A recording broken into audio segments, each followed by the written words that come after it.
best grandpa I could ever ask for my kids. He loved his family. He was always there for everyone. And a pillar of the community. He helped a lot of the people who were down on their luck. He was changing everyone's life. Is senselessly murdered. We noticed what looked like burn marks. Is this a torture type crime? Was he actually tortured? Detectives follow a trail of evidence. I noticed my dad's truck was gone. We knew that this truck was a key to solving this homicide. That reveals devastating betrayals. Marty would employ people from drug rehab centers. You look at him and you're thinking that if anybody could do it, this guy could do it. Then a surprise lead reveals a killer no one imagined. I'll tell you guys everything I know. No, you haven't. We're pretty excited. Just about to go nuts. It was a moment. I'll say that. I never thought he would do something like that. He's not the guy I would have picked to have committed this crime. I was in complete shock.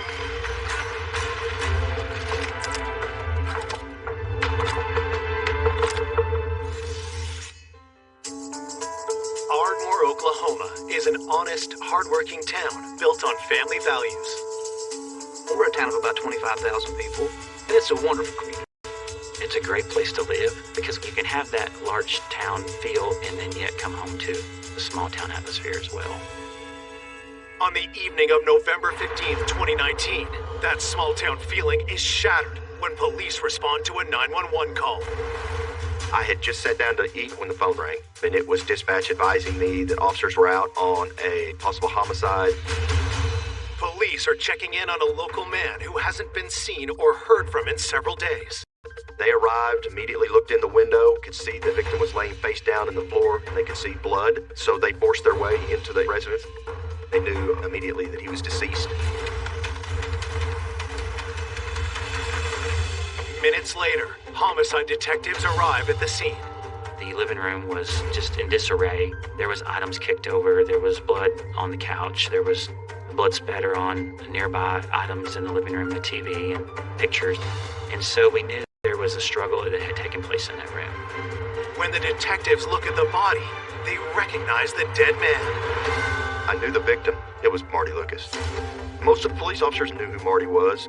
Marty helped in the community. He helped a lot of the people who were down on their luck. Marty was a nice guy.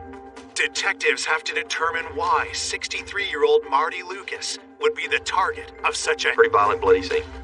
You can see a lot of blood that has pooled around the body. You can see blood on the back of the body, on the head, and we knew that this was a death as a result of a beating or a blunt force trauma. It's obvious that there was quite a struggle. Marty had hair in his hands. He had abrasions on his hands. I think he fought for his life. We noticed that there were pieces of what appeared to be a rock that had some moss on them. We found parts of it over by the couch where there was a large blood stain, and then parts of it over by him. We walked the exterior of the residence trying to find where maybe a rock would have come from. Immediately under the carport, there is a rock pathway. The walkway was missing a rock. So immediately we thought, well, whoever it was that did this took a rock from there and brought it with him. That indicated to us that this was premeditated. And so we believed that he or she had used it as a weapon against Marty, and in the process of that, it was broken. We didn't find very large pieces of it, and so we believe that the majority of that rock was taken from the scene. Police discover unusual markings on the body. We noticed what looked like burn marks on his shirt, like his shirt had been ironed. My initial reaction was not only has he been hit by an iron, he's been burned by an iron. Is this a torture type crime? Was he actually tortured? And so we believe maybe early on that the iron could have been a murder weapon, or at least an additional murder weapon in this case. But what could have been the motive for such a violent attack? Where his wallet would have been, someone had reached in and taken his wallet, because you could see the blood transfer, a handprint, like sliding down into his pants almost. We were pretty clear that this was a crime involving a robbery and theft. His wallet was missing along with his phones. Detectives make one more important observation. We thought whoever had killed Marty knew him because there wasn't a sign of forced entry. As investigators work, Marty's son Michael arrives at the scene. I went to his house. It was a nightmare. It's the worst day of my life. I was in shock once I seen what was actually inside. My husband called me. He said, my dad's dead. Someone killed him. And he was just screaming in my ear. He's like, I can't believe someone would kill my dad. I was in complete shock. He was such a nice person. Who would want to hurt him? Marty Lucas was born into a military family in 1956. After graduating high school, Marty got married and had 2 children, Jennifer and Michael. Michael and his dad were very, very close. He loved his family. He was always there for everyone, you know. He made sure to make time for everyone. I used to call him Papa Smurf because he's just really funny. He's short. He's just a real, bubbly person. My parents, they divorced when I was pretty young. He had a substance abuse problem. He had been in and out of trouble with the police, petty crimes that was a result of that addiction. In 2007, Marty got a second chance when he was offered a job as a carpenter and found renewed purpose in life. From then on, he straightened up and started his own business. Did really well. He turned his life around. He was one of the few success stories that I'm aware of in my career. Marty threw everything into rebuilding his life and his family. He taught me a lot of work-related skills at an early age. He let me start working with him when I was 12 years old. And my son, he's 8. He's already starting working him, basically, showing him skills like me when I was young. He was the best grandpa I could ever ask for my kids. Marty never forgot the second chance he'd been given and vowed to pay it forward. Marty would usually go to the halfway houses and get people that had just got out of jail or that have a hard time with their life and see if they would want to work for him. Basically, just giving workers second chances. He knew where they was coming from. He's been in their shoes. He taught these men and women new skills. He treated them with the utmost respect. Now investigators are left asking, who would want to bludgeon this well-respected contractor and caring grandfather to death? He really had no enemies, and just to see that the way that he died was so brutal, it was very difficult to know that someone would be capable of doing something like that. As detectives finish up at the crime scene, they turn to Marty's son, who gives them a crucial lead. When I showed up, I noticed my dad's truck was gone. That really threw me off because he wouldn't even let me drive his truck. He wouldn't loan the truck out to no one. It was a Chevy pickup that originally had belonged to Marty's father. That truck was everything to him. Detectives put out a bolo, or be on the lookout for the missing truck. We needed to find the truck and maybe hope that either the suspect was still driving it or that they left behind evidence that we could identify him. We knew that this truck was a key to solving this homicide. Investigators ask Marty's loved one who they think would have seen him last. We found out that Marty had been missing 2 or 3 days prior to the Friday the 15th that we found his body. And one of the things we were told by family and friends is that Marty goes to this Valero gas station every morning to get coffee. The Valero had video that pointed down the street that the crime occurred on. The manager said that Marty had arrived last at that store on Tuesday morning. Detectives searched the security footage. On the day after Marty was last seen alive, and 3 days before his body was found, the truck appears. Marty's truck was very unique, dark green color with custom wheels. This green truck was in a big hurry and it pulled out in front of a semi-truck and it was almost in an accident that we... Behind the wheel. We thought if we find the truck, we're probably going to find our suspect. This is going to be our guy. Coming up, detectives uncover suspects with dark pasts. They said, violent. I thought, good Lord, he's violent. I don't know what I'm going to do. She had frequented a lot of the local casinos. She knew he had large sums of cash. This was the break that we needed. And the trail leads to an unlikely killer. You're not going to think that this is someone who could kill somebody. That kind of broke open a whole new layer of the case. The investigation took off at warp speed because we think we've got our guy.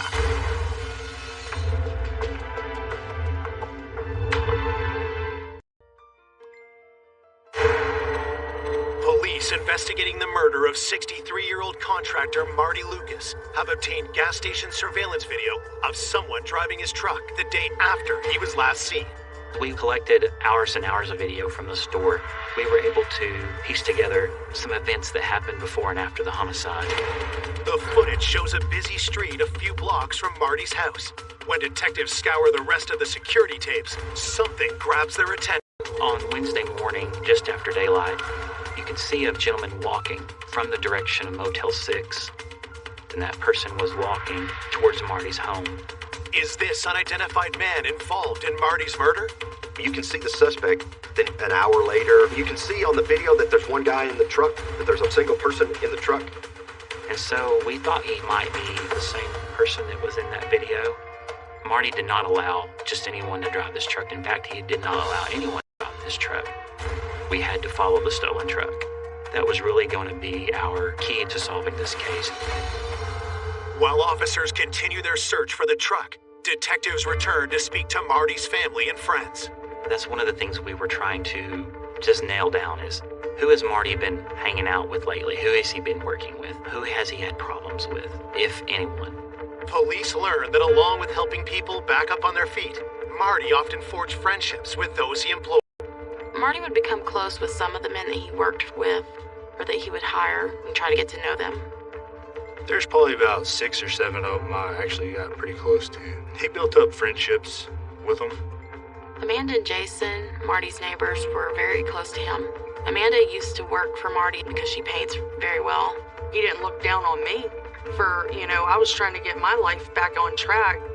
And he told me he did it, so you can do it. Marty would bring a lot of these folks to family dinners or get-togethers. He tried to bring them into his family.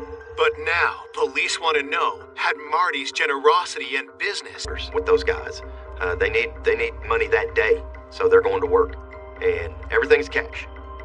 To know that he could pay them daily with cash and help them out may have led to his demise. Police also discover not all Marty's employees felt like part of the family. It wasn't an easy road for Marty because sometimes he would have to tell them that they couldn't work for him anymore because they would steal from him. Anytime you're working with people who have drug and alcohol problems, it's not uncommon for them to steal from their employers. And Marty had faced some of that. He wasn't afraid to stand up to these people. He would tell them, if you mess up, you're gone. So our list of suspects was a mile long. We were given several names, but yeah, it was so difficult for investigators because it was going to be hard to track them down. Where they were staying, they usually don't keep jobs very long. As detectives begin tracking down Marty's current and former employees, they ask his neighbor if anyone had a grudge against him. Well, I initially went to interview Amanda, and she said, over the last month or so, there's been some rough-looking characters over there. 1 month before his death, he had been hanging out with these new people, and they were helping him work on his truck and then had to redo the job. She thought maybe there had been some anger issues between the victim and those guys. The day they were there working, Marty seemed to be pacing back and forth like they were taking too long. And he didn't want to, leave them at his house. They were making too big of a mess. He was upset about that. Amanda didn't know the men, but had overheard Marty talk to the man in charge. One was a guy named Junior, and so this was someone that we wanted to speak with. There's just one problem. We did not know who Junior was. We knew this to be probably a nickname, and that's all we really knew. While detectives plan to search for Junior, Amanda also provides them with the name of another one of Marty's former employees. Marty met Chris Dyer at Valero, the local convenience store that he went to nearly every morning to get a cup of coffee. Chris had recently been fired from that store, had a falling out with the owner, and Marty had employed him. I know Chris Dyer had worked for Marty, had been fired from there for drug use. He had a criminal past, he'd been arrested and had a problem with drugs and alcohol. Officers speak with the owner of the Valero station where Chris once worked. The owner-manager of the Valero store reaffirmed that Chris was just not a very good guy, that he had had trouble employing him, and so he felt like that he needed to let Chris go because there was always drama, that Chris was basically just at rock bottom and desperate for money. Chris Dyer knew that Marty carried several $100s. When he paid him for a job, he would pay him at the end of the day. He would pay him with cash. Was Chris Dyer desperate enough to bludgeon Marty Lucas to... Marty had this money in his home because he was down on his luck and needed money for drugs, and so there was a lot of questions concerning Chris Dyer. One of our main priorities early on in the investigation is to find this subject named Junior, along with Chris Dyer, and so we wanted to talk to these people. So we need to locate Junior, and we needed to talk to Chris as quickly as possible.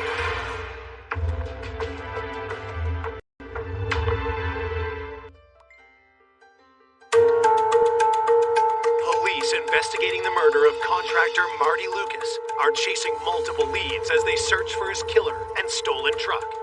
They've set their sights on two of Marty's employees, an unidentified man called Junior and a recently fired laborer named Chris Dyer.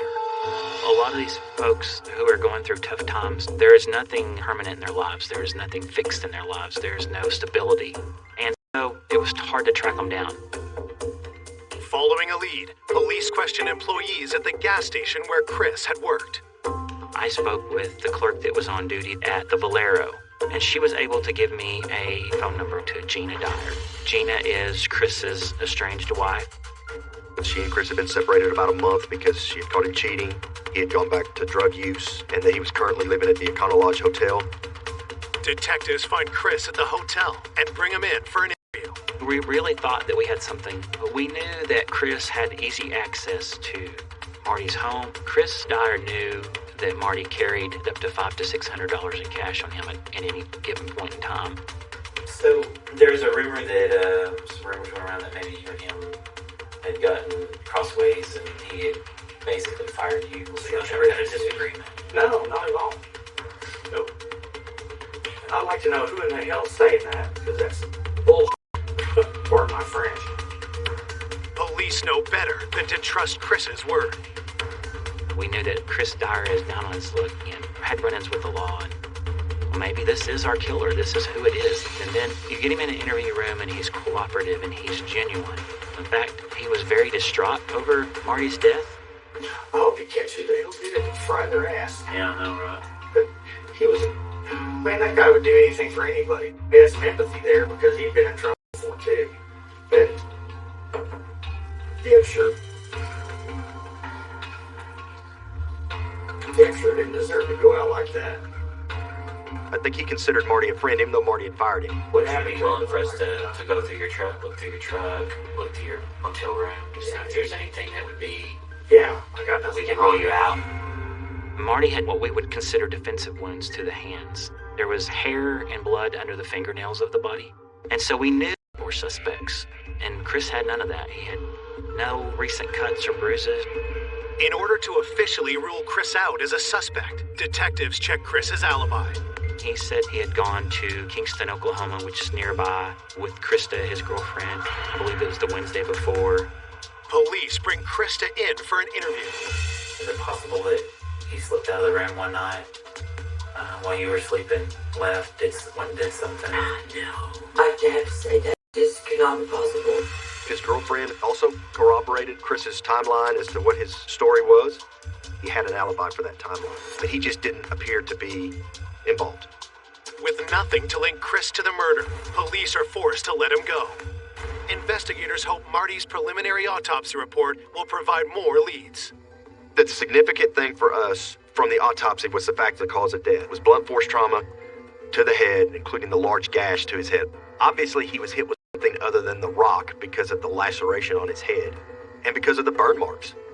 These burns that was on his back and part of his right arm came back as a post-mortem burns, which was very interesting to us, which means that they were caused after Marty had passed away. Initially, we were looking at these burns to the body as being type of a torture. Now, we believe the iron was used as a secondary weapon after. So the suspect didn't realize that. In his rage, he didn't know Marty had already died, and he continued to hit him with this iron. The preliminary autopsy report doesn't conclude whether the rock or iron ultimately killed Marty, and an exact time of death remains undetermined. Meanwhile, with the killer still at large, the worry takes a toll on Marty's family. His son, Michael's always a quiet person, but he was like a walking zombie. I couldn't sleep at night. I'd stay up during the day. It's fear for my family. It was like I had no clue who would do this to my dad. Michael was really panicked. Marty had so many different men working with him. I was very fearful of my life. As police continue their search for other suspects, including the former employee Junior who worked on Marty's truck, a lead comes in about someone close to Marty who might have had a motive. One of Marty's friends had called one of our patrol officers and told him that Marty was dating a lady named Donna Hargrave. So, Donna Hargrave is somebody that probably everybody at the Ardmore Police Department is familiar with and knows on site. We knew Donna had a drug problem as well. She did have a few run-ins with police and frequented a lot of the local casinos. Could Donna's vices have pushed her to murder Marty? She knew Marty and knew that he had large sums of cash, and because she is a known drug user, that perhaps she had enlisted some possibility to it. That's why we needed to talk to Donna as quickly as possible. Officers bring Donna down to the police department for an interview. Upon bringing her into the interview room, she was handcuffed, and I knew that she had not come up there willingly. What's this about? Yes, if I'm not under arrest, then why do y'all have a reason to search me? She was really uncooperative. She did not want to speak to us. Okay, what is this about? Please, get this over with and tell me what it's about. Okay, so... Somebody who I've been hanging with. Yeah. Okay, who? Marty Lucas. Alright, that nigga. That's straight up. She definitely has a problem with Marty that was very suspicious, and it really struck a nerve in us because we wanted to know what this problem is.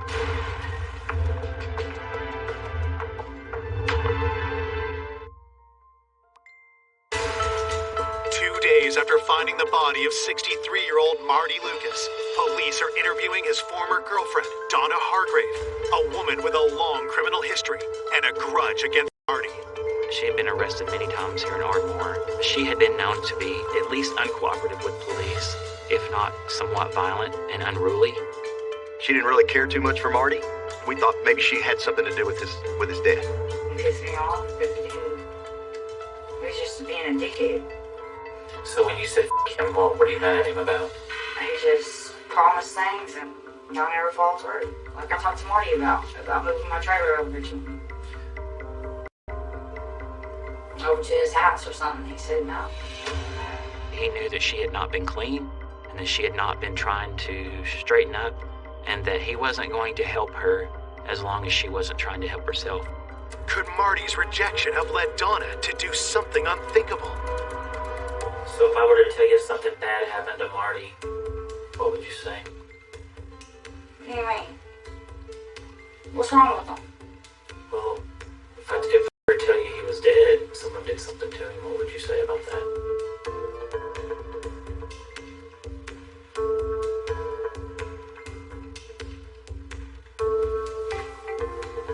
Are you serious?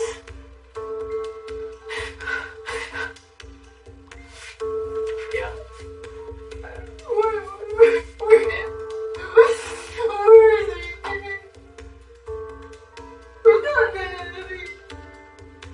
Yeah, that's why you're here.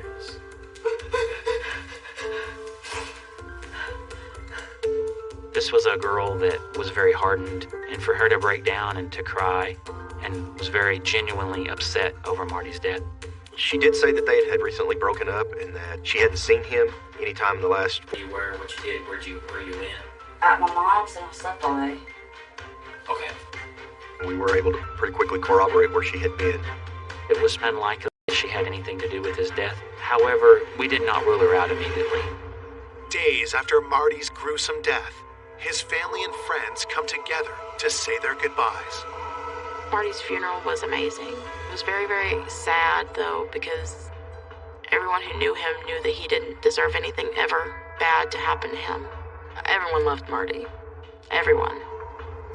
There was quite a bit of his workers, even his past workers, that come to his funeral.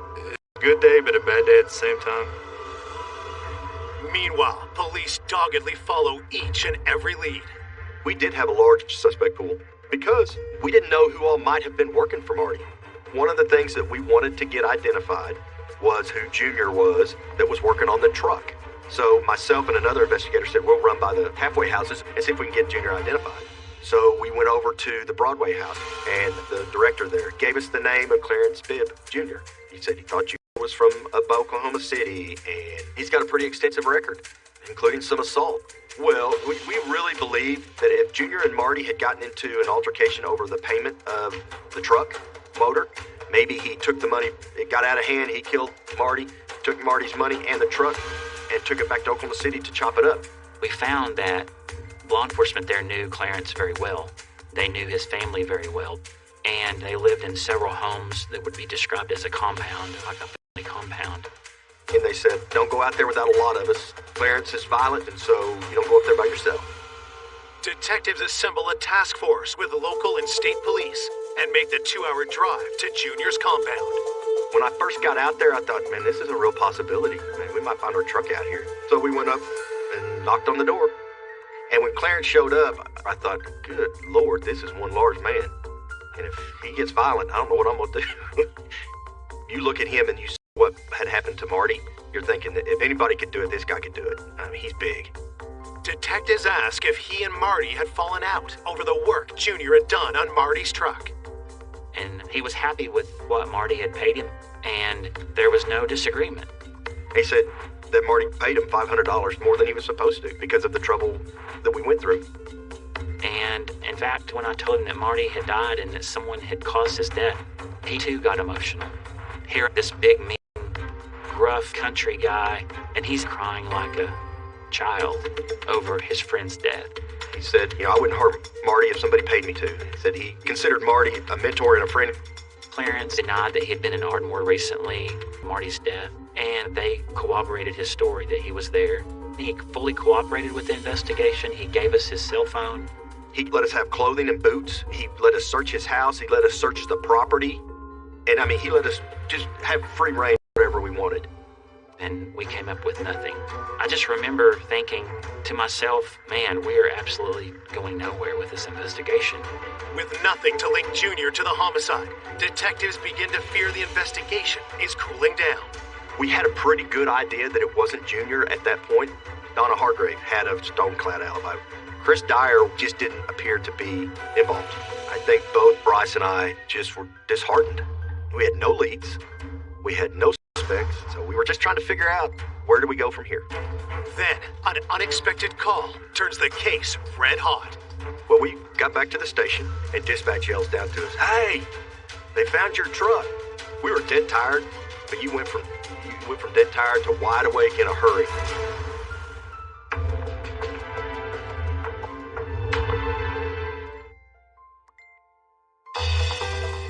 Days into the investigation of Marty Lucas's murder, detectives get the break they were looking for, Marty's missing truck. And I remember the dispatcher telling me they found the truck. And I said, where is it? And they said in Springdale, Arkansas. And so this was the break that we needed. We're pretty excited. We're just about to go nuts. We're like, okay, get a hold of Springdale police, get them on the phone, let's find out what we got going on. It was a moment, I'll say that. Investigators asked Springdale police how Marty's truck had ended up over 300 miles away. A citizen had called and told them that his friend had been in possession of the truck. And his friend he identified as Jack Latham. But who is Jack Latham? Detectives immediately ask Marty's family if they know the name. They learned Jack was one of Marty's most trusted laborers who hadn't been seen or heard from in months. Jack Latham, he worked for my dad for a long time. He was a really hard worker. Marty was extremely good to Jack. He gave him extra money here and there whenever he'd need it. Marty would bring him by my house sometimes, and they would occasionally ride around together. He seemed very quiet. It was not unusual for people to come and go in Marty's business. Jack Latham worked for him on and off a couple of years prior to this. When detectives dig into Jack's background, they learn he has a daughter and ex-wife in Ardmore and a checkered past. He had an extensive criminal history for drugs and theft, but he's not the guy I would have picked to have committed this crime. Jack Latham did minor misdemeanor type crimes, drug possession type crimes, but this is not a person that would even be on the radar because he had no really violent history. Investigators rush to Arkansas, where police have taken Jack into custody and seized the truck. But before speaking with Jack, they interview the man who first contacted police about the truck, Jack's friend, Raymond. Raymond, he says to us that out of the blue, Jack calls on Friday night and says that he has got court on Monday, can he stay for the weekend? Raymond tells police Jack asked to get picked up at a local parking lot. So he goes to pick him up, and he sees he's sitting in what looks like a pretty nice Chevy pickup. And he says, hey, whose pickup is that? He said, oh, it's a guy that I'm visiting. He let me come sit in it to wait on you. And he says to us, I didn't believe him. Monday morning, Jack says, just take me to jail. I've got warrants. So he takes him to jail, and then he goes back home and he looks to see what the warrants are for, and it's for theft. And he thinks, I wonder if that truck's stolen, because something doesn't feel right with that truck.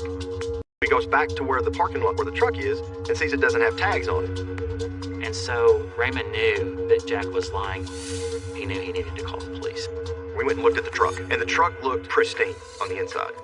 But when we sprayed it with Blue Star, there was blood everywhere. We knew in the back of our minds that this was the key, that Jack Latham was the key to Marty Lucas's death. And then the investigation took off at warp speed because, yeah, we think we've got our guy. We went to the Benton County Jail and interviewed Jack that day. First thing I notice about him is he's slight of build. He's not very big. He seems to be very reserved and meek. He doesn't seem to be what I would picture to be a killer.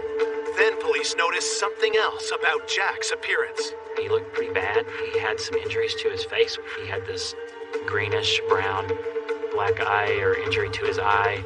He had a minor abrasion to his lip. Could Jack have suffered his injuries while attacking his former boss, Marty? Police start by asking Jack when he was in Ardmore last. Okay. I guess at some point in time you've been in Ardmore, been around Ardmore, or lived in Ardmore or something. Yeah, a long time ago, about 6 years ago. Jack tells detectives he's recently been living 200 miles away in Enid, Oklahoma. Who were you staying with? My brother. Then, investigators cut to the chase.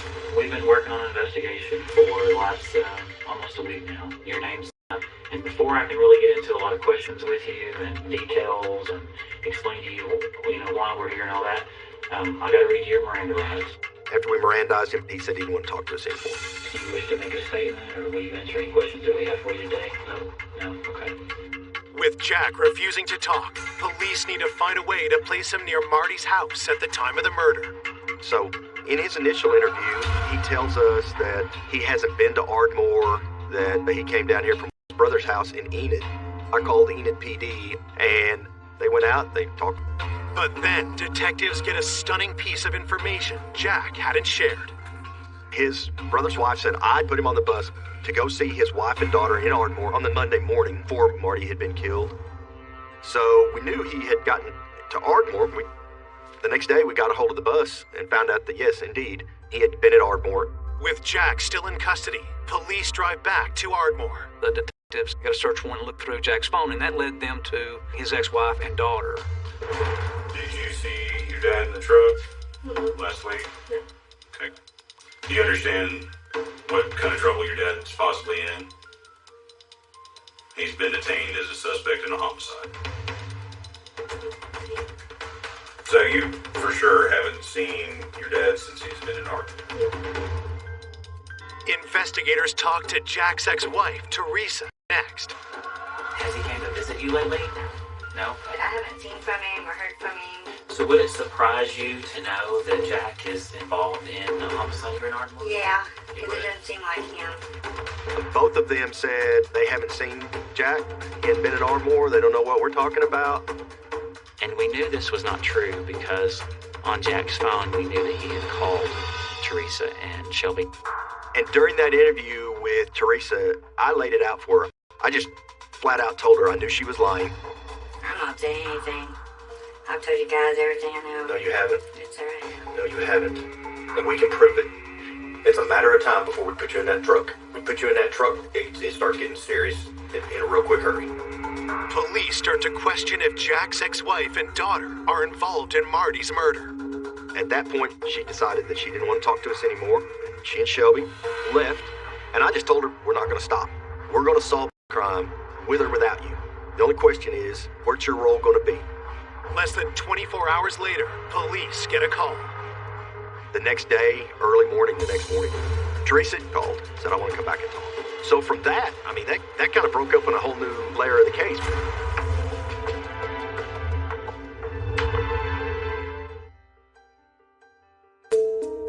Police investigating the murder of Marty Lucas are trying to place his friend and employee, Jack Latham, at the scene of the crime.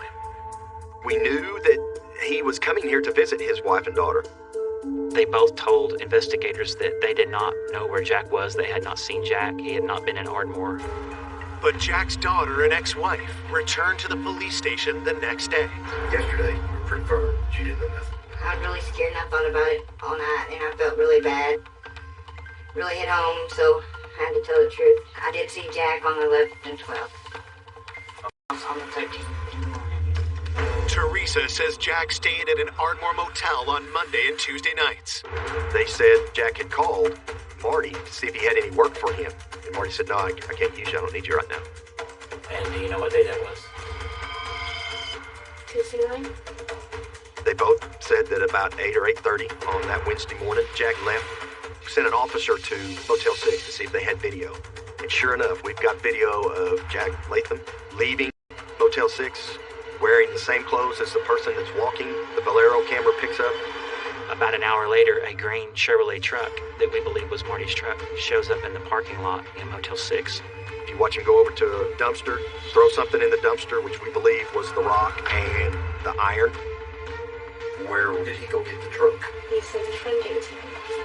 Then, Jack did something even more suspicious.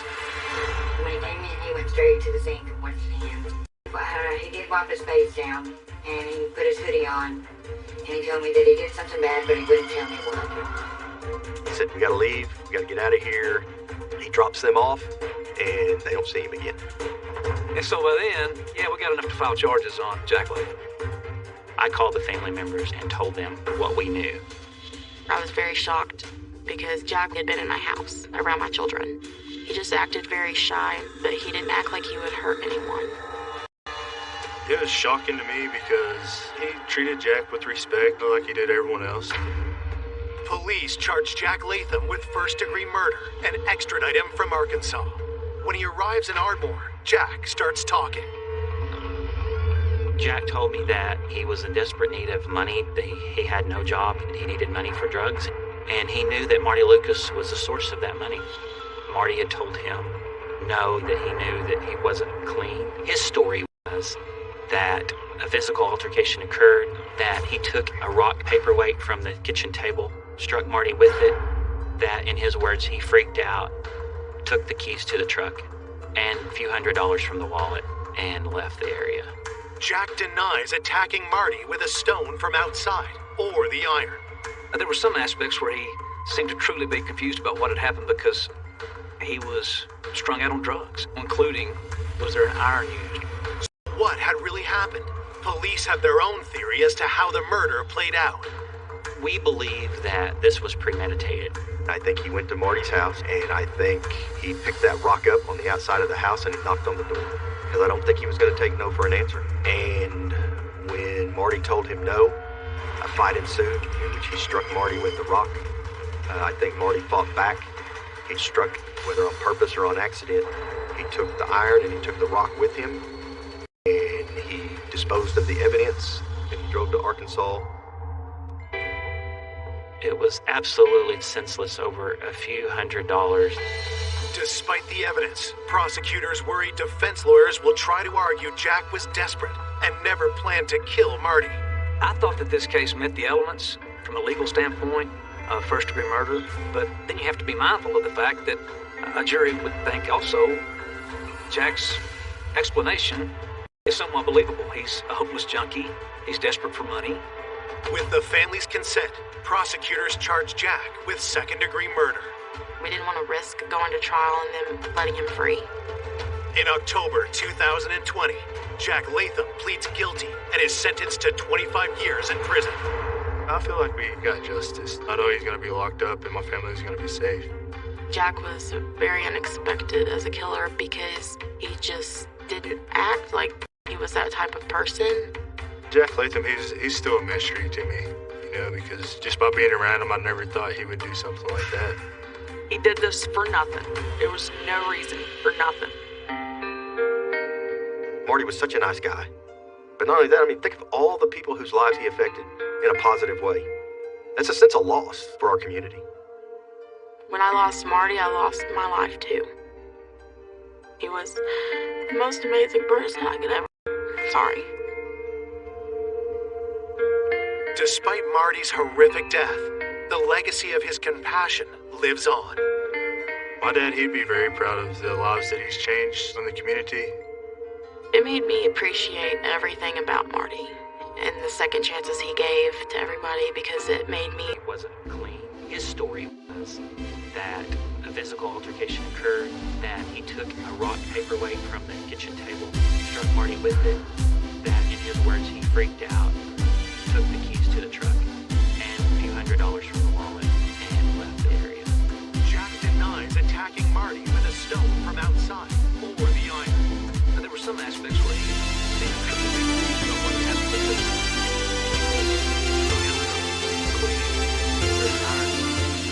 What has been happening? Police have their own theory as to how the murder played out. I think with the morning house, I think picked that rock up on the outside of the house and dumped it. So I don't think he's going to take no for an answer. And Marty told him no. Why did he struck Marty with the rock? I think Marty fought back. He struck him whether on purpose or on accident. He took the iron, he took the rock with him. He disposed of the evidence. He drove to Arkansas. It was absolutely senseless over $100. Despite the evidence, prosecutors worry defense lawyers will try to argue Jack was desperate and never planned to kill Marty. I thought that this case met the elements from a legal standpoint of first-degree murder, but you have to be mindful of the fact that a jury would think also Jack's explanation is somewhat believable. He's a hopeless junkie. He's desperate for money. With the family's consent, prosecutors charge Jack with second-degree murder. We didn't want to risk going to trial and then letting him free. In October 2020, Jack Latham pleads guilty and is sentenced to 25 years in prison. I feel like we got justice. I know he's going to be locked up and my family's going to be safe. Jack was very unexpected as a killer because he just didn't act like he was that type of person. Jack Latham, he's still a mystery to me, because just by being around him, I never thought he would do something like that. He did this for nothing. There was no reason for nothing. Marty was such a nice guy. But not only that, think of all the people whose lives he affected in a positive way. That's a sense of loss for our community. When I lost Marty, I lost my life too. He was the most amazing person I could ever... Sorry. Despite Marty's horrific death, the legacy of his compassion lives on. My dad, he'd be very proud of the lives that he's changed in the community. It made me appreciate everything about Marty and the second chances he gave to everybody because it made me feel like I should give people second chances. College student. Barbara was very creative. She was always very theatrical. I always thought she was a genius because everything came so easy to her. Is found brutally murdered in a mountain canyon. We could see 5 or 6 gunshot wounds. There was some speculations that she had been sexually assaulted. A clue left by the victim leads to surprising suspects. He finds this note addressed to all the Mormon roommates that she was leaving to go be with her people. Just how bad was this relationship with her roommates, and what could it cause anyone to do? And a series of bizarre twists. He's telling us that bullet holes were in a triangular pattern, and that's a sign of a possible Satan killing. Somebody took her up there into the woods. This was potentially a sacrifice. Until the evidence reveals a killer no one saw coming. There was DNA from the soil that was underneath her body. It was like finding a needle in a haystack, a big haystack. He just didn't seem like somebody who would kill somebody. It was just the biggest shock you could fathom.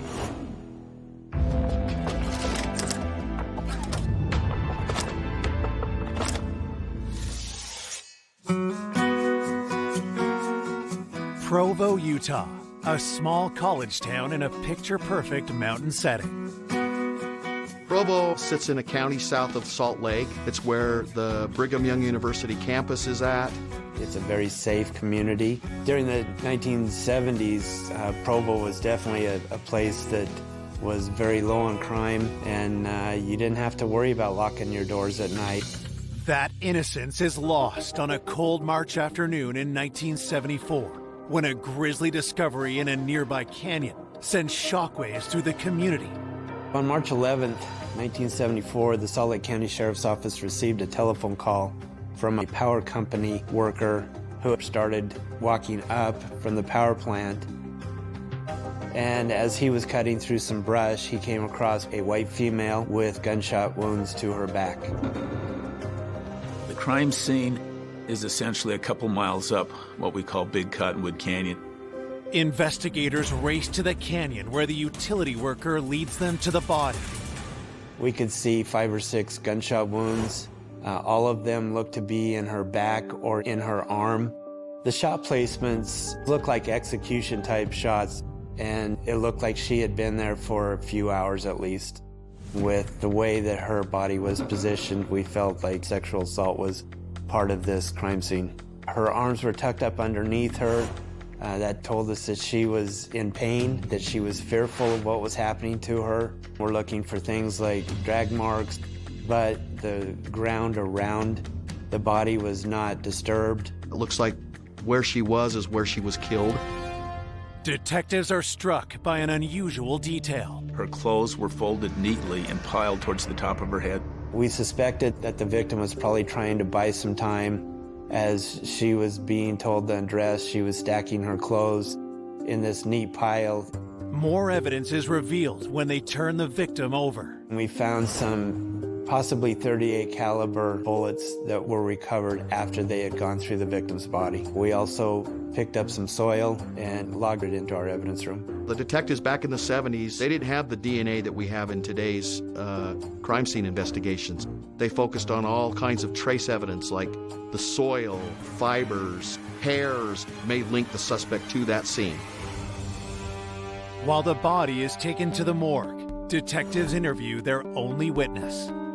The only thing we really knew at this point was a utility worker had found this body, and we were able to clear him fairly quickly, but we didn't know who the victim was.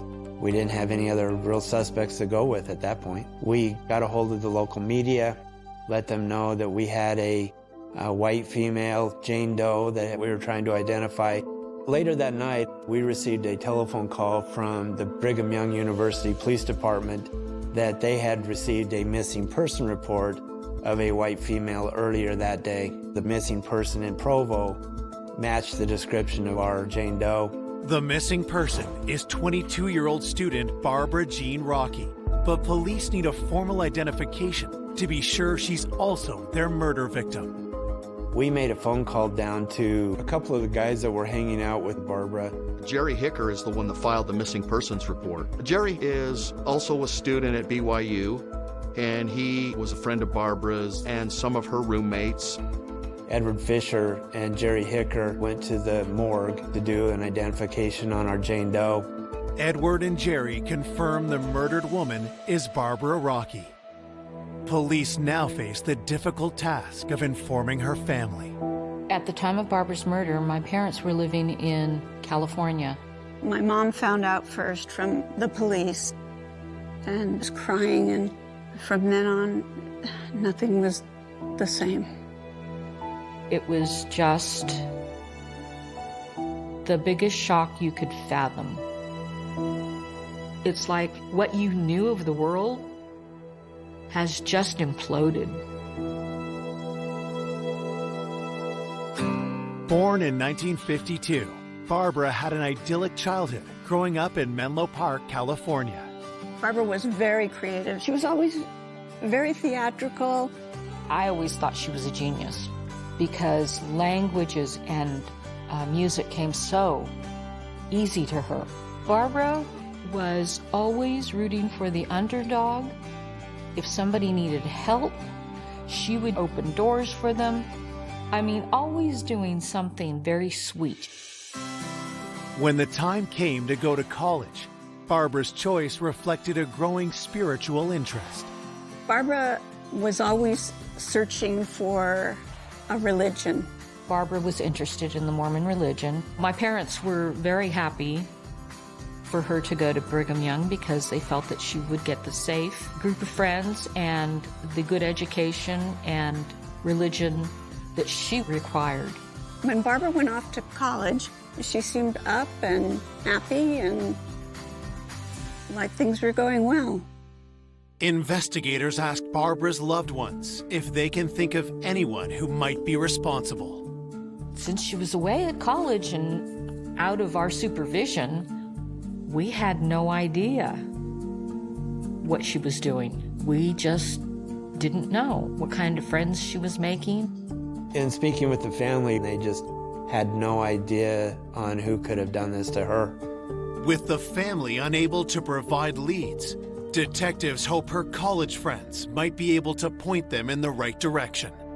Ed Fisher was dating one of Barbara's roommates. When asked if he had any idea who would have done this to Barbara, he just had no idea. He felt Jerry Hicker might have more information about Barbara than he would. Jerry Hicker is also a student at BYU, and Barbara seemed to spend lots of time with him. Jerry described that he was just devastated that this had happened to Barbara. He knew Barbara very well. Police asked Jerry what led him to file a missing persons report just hours before Barbara was found dead. He said that he had gone skiing the day before, used Barbara's car to take the skis back, and then he met up with Barbara on March 11th at about 10 o'clock in the morning and gave the car keys back with plans to meet up later on to go grocery shopping. After leaving Barbara, Jerry spoke with one of Barbara's roommates, and then he went to study at the library. Later that day, Jerry and Barbara had plans to grab some food, but she didn't show up. As Jerry left the BYU campus, he walked past Barbara's house and he didn't see Barbara's car, so he continued towards his home. And as he was passing the Park Plaza apartments and sees Barbara's car sitting in the parking lot, which was someplace that Barbara would have never parked her car. He said that was kind of odd, why it would have been parked where it's not normally parked. Inside the car, he finds this note that was left by Barbara. It's addressed to all the roommates that basically said that she had found her people, that she was leaving to go be with her people. I think that he looked at it as a suicide note, and so he took the note over to the roommates, and that raised enough suspicion to report her as a missing person. In order to clear Jerry as a person of interest, detectives drilled deeper into his timeline. Jerry gave his timeline up until that evening, and essentially once he found that letter, he came and talked to us. Jerry reported her missing, he found the note, he was cooperating with detectives, so he really wasn't somebody that fit as a suspect. When detectives asked Jerry about any conflicts Barbara may have had, he mentions one unexpected source. Jerry tells investigators that the roommates and Barbara kind of have an off-again, on-again relationship. Barbara Jean Rocky lived with 7 other women from Mormon families. Barbara sometimes liked to do things for shock value, and this is not a place people go to shock others. There was a little bit of intimidation between Barbara and some of the girls. Jerry said that things had gotten so bad that he had tried to find Barbara another place to live. Was it possible one of Barbara's roommates could be the culprit behind her death? Just how bad was this relationship that Barbara Jean Rocky had with her roommates, and what could it cause anyone to do? Coming up, detectives uncover dark secrets. The majority of the roommates were very religious. He had a relationship with Barbara Jean and had been dating one of her roommates. A love triangle could easily turn deadly when there's jealousy involved. He had pulled a dagger on her and said he was going to stab her. And links to a terrifying killer. She described him as a great warlock and maybe even a devil worshiper. There's women all over the American West that are going missing and being discovered dead. This guy turns out to be probably the most famous, notorious serial killer of all time. Until the evidence reveals the horrific truth. He was not who we suspected, and so to learn that he was responsible for killing her was very surprising.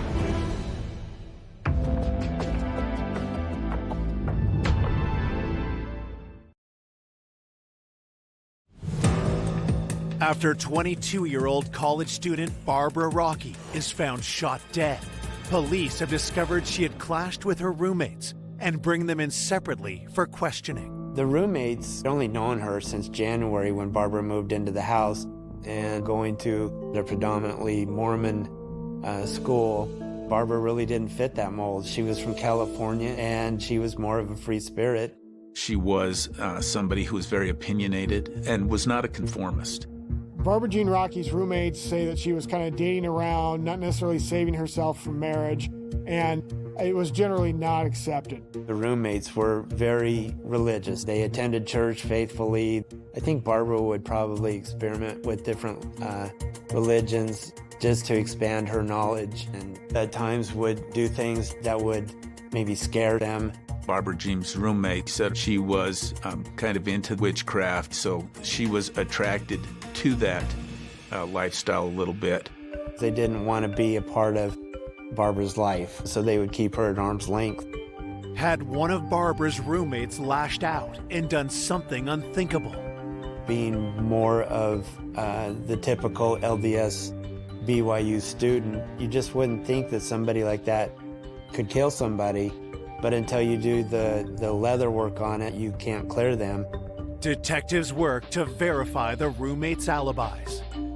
Once the investigators corroborated all the stories and looked at the timelines, they were able to clear the roommates as not being somebody that had killed Barbara. As detectives continue asking the roommates about Barbara, they learn some startling new information. Investigators found out through the interviews of the roommates that Barbara would carry a .357 revolver pistol. Some of the roommates described Barbara as being maybe a little bit paranoid, where she would think people were following her. In 1974, people weren't just walking around with guns the way they do today. So if a 21-year-old college kid was walking around with a .357 Magnum pistol, who was she afraid of?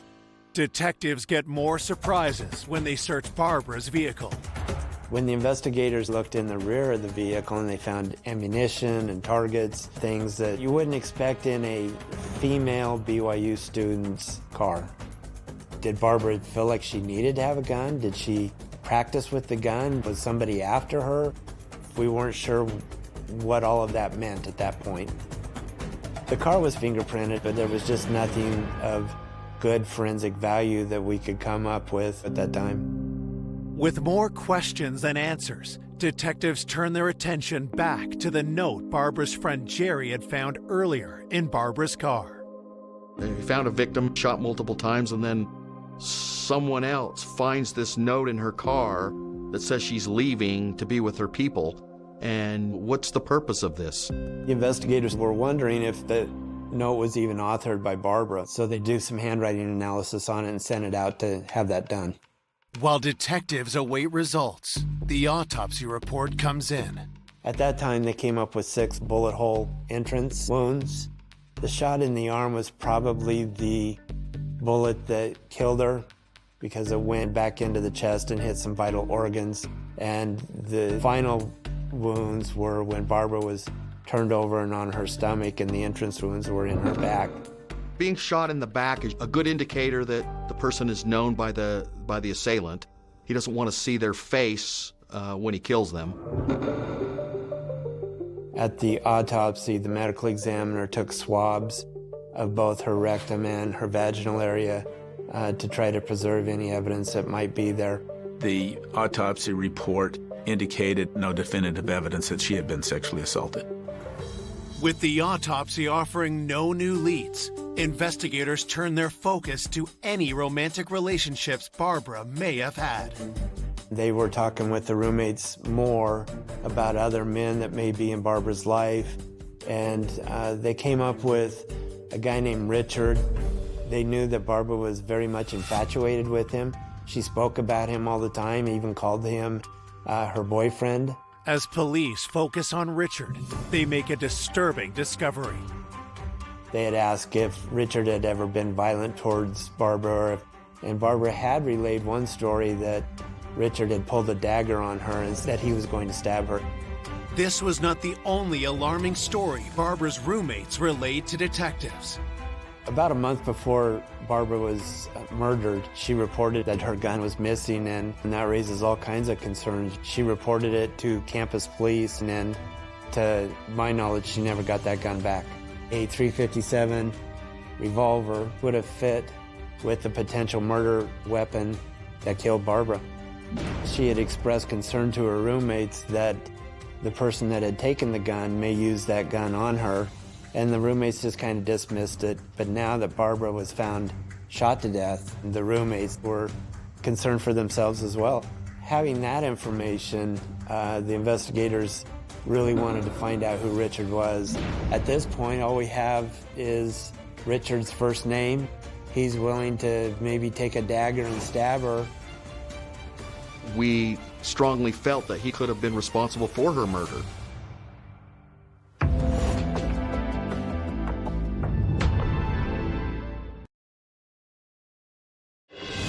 Three days have passed since student Barbara Rocky was discovered shot dead in Big Cottonwood Canyon. And police are hunting a man named Richard, who they believe is her boyfriend. This could be the person that killed Barbara, but all we have is Richard's first name, and so we're kind of running into a dead end. With no way to identify their potential prime suspect, detectives catch a lucky break. Out of the blue, a guy named Richard Finder calls into our department and tells us that he knew Barbara Rocky. Richard Finder initiated contact, offering his services to basically try to help them solve this case. First question we had was, is this the Richard that we've been looking for? As investigators prepare to meet with Richard Finder, they learn everything they can about him. We find out that he's in his 30s and he's a self-proclaimed psychic. He lived in California. Barbara was from California, so that was one of the connections that they had. We also found out that a .357 pistol was registered to him, which is obviously the same caliber that we're looking for. Richard Finder arrives at the sheriff's office, and detectives begin by asking him about his relationship with the 22-year-old college student. Barbara heard Richard Finder on the radio talking about the occult. Barbara had called into the radio station.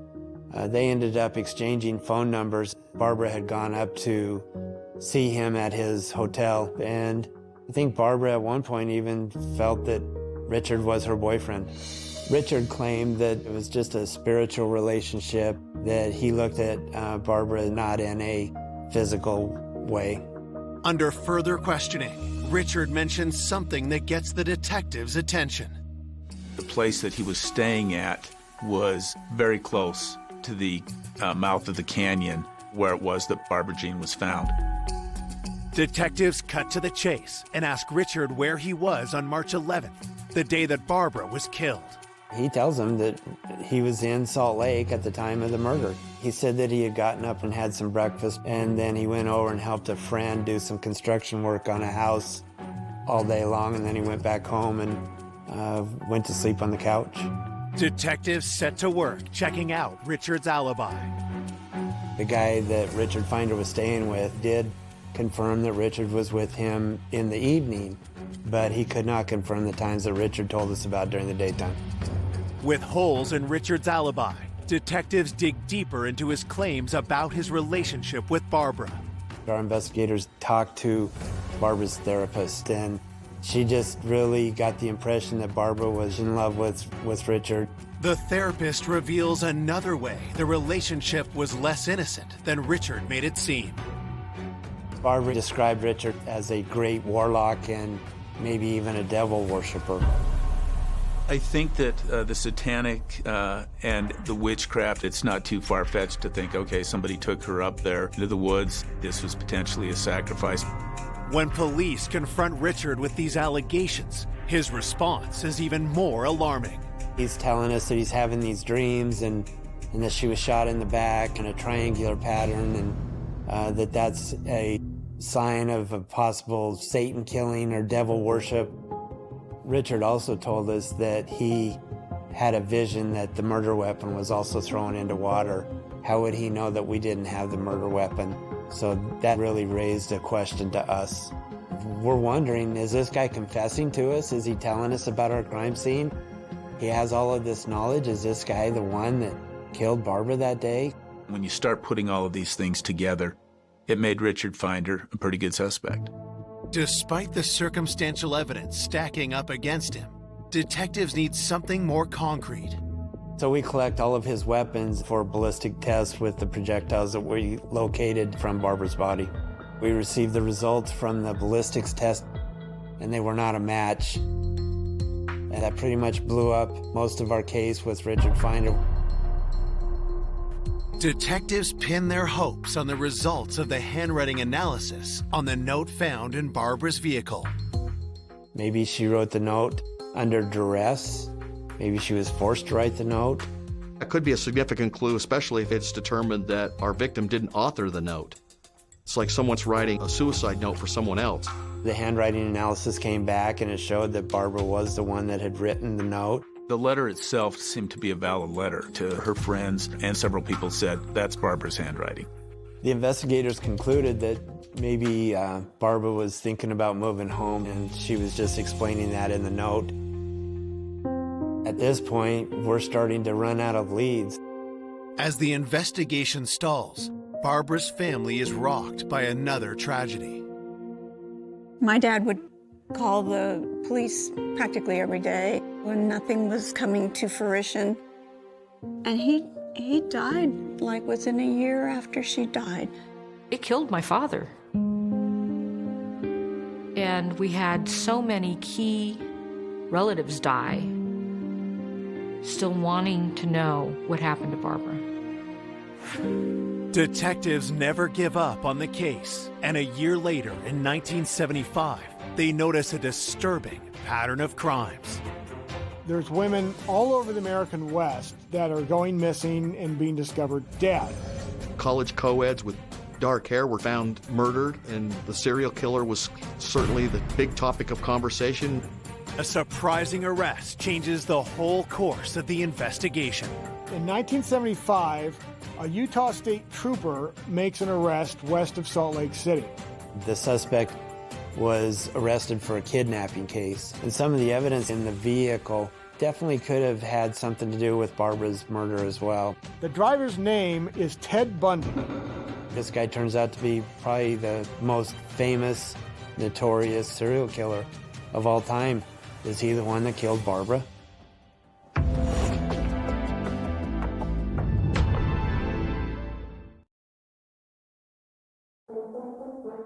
A year and a half after the murder of Barbara Rocky, the investigation is sparked back into life by the arrest of notorious serial killer Ted Bundy.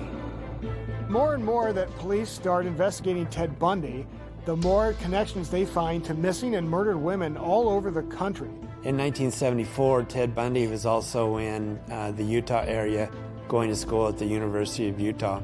Barbara Jean fit Ted Bundy's profile. She was a college student. She was a brunette, and she was the age that Ted Bundy seemed to target. Ted Bundy had a reputation of being a very charming man. You know, he was a good-looking guy and was kind of a smooth talker. Ted Bundy would act like he was hurt and ask for some assistance from a female, and that would have fit right with the personality of Barbara. She would have helped Ted Bundy if he had approached her. With Barbara fitting the profile of Bundy's victims, detectives connect with the FBI. The investigators were able to get a hold of a timeline that the FBI had prepared, find out what his whereabouts were on March 11, 1974. When the investigators looked at Ted Bundy's timeline, they found that he had an ironclad alibi for that day because he was in Washington committing another murder. With Bundy cleared, the Barbara Rocky investigation grinds to a halt. The investigators had done everything forensically that they could. They had done all the interviews that they could. They had looked at all the suspects that they could, and the case just went cold. Once the case was cold, we pretty much accepted that it was not going to be solved. When a case goes cold, it definitely affects the family every bit as much, if not more, than the investigator. They just want someone to be held accountable for their daughter's death. The case lies unsolved for 30 years, while Barbara's family yearns for answers. The hope and the drive to crack this case someday was powered by losing so many family members that were enraged and wanted justice. So we had nothing to lose by trying. In 2005, Barbara's loved ones make one last push for justice. I asked Mom, I said, do you want me to try to open this? And she said yes, because I need to know before I die. I was a fairly new homicide detective, and my phone rang, and it was one of the family members saying, hey, my sister was killed back in 1974. Our mom's getting up in years, and she'd really like to know who killed her daughter. The family would expect us to just do what needs to be done to solve their case, and you can't put a price tag on this level of justice. Digging into the 30-year-old case files, detectives' attention is drawn to one suspect in particular, the self-proclaimed psychic, Richard Finder. I was not convinced that law enforcement had closed the door all the way on Richard Finder. I wanted to look into Richard further because the timeline to me wasn't rock solid, and I wanted to try to look more into the forensic end of it. DNA and the ballistic stuff has come a long ways since 1974. As I'm looking through each piece of evidence, I'm trying to figure out if that would have any forensic benefit to having tested. While evidence from the original crime scene is sent to the crime lab, investigators dig deeper into Richard's version of events. As I started looking at Richard's alibi, I spoke with some of the same people that the investigators had spoke with previously.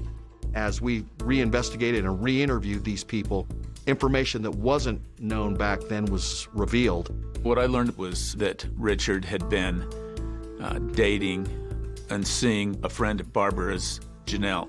But then Barbara also found that Janelle was getting closer to Richard Finder than Barbara was, and there was some animosity from what I understand regarding that.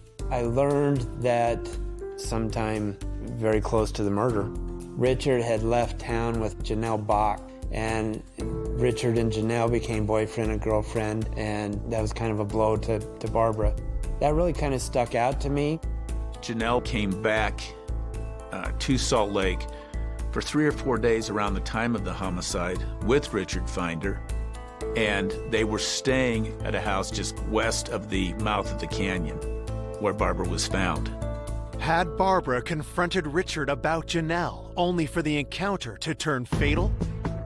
Because of this relationship between Janelle and Barbara, and because Richard Finder supposedly had guns, and then because of his witchcraft and the possibility of human sacrifice, Richard Finder was up there on the list as a potential suspect. Investigators try to bring Richard in for another interview. Unfortunately, we found that Richard Finder had passed away. So really, the only avenue I had was to go talk with Janelle. Was Janelle the only living person who knew what really happened to Barbara? I didn't see any information in the case file where Janelle Bach had really given a good interview about Richard Finder, and so that was the place that I wanted to start. Barbara was upset that Janelle had essentially taken Richard Finder, so when they came back, there's this potential triangle and some jealousy. It placed some suspicion on Janelle. Anytime an investigation reveals some sort of a love triangle, that can easily turn deadly when there's jealousy involved, and all of a sudden, the whole thing shifts from one guy to the person that's least suspected.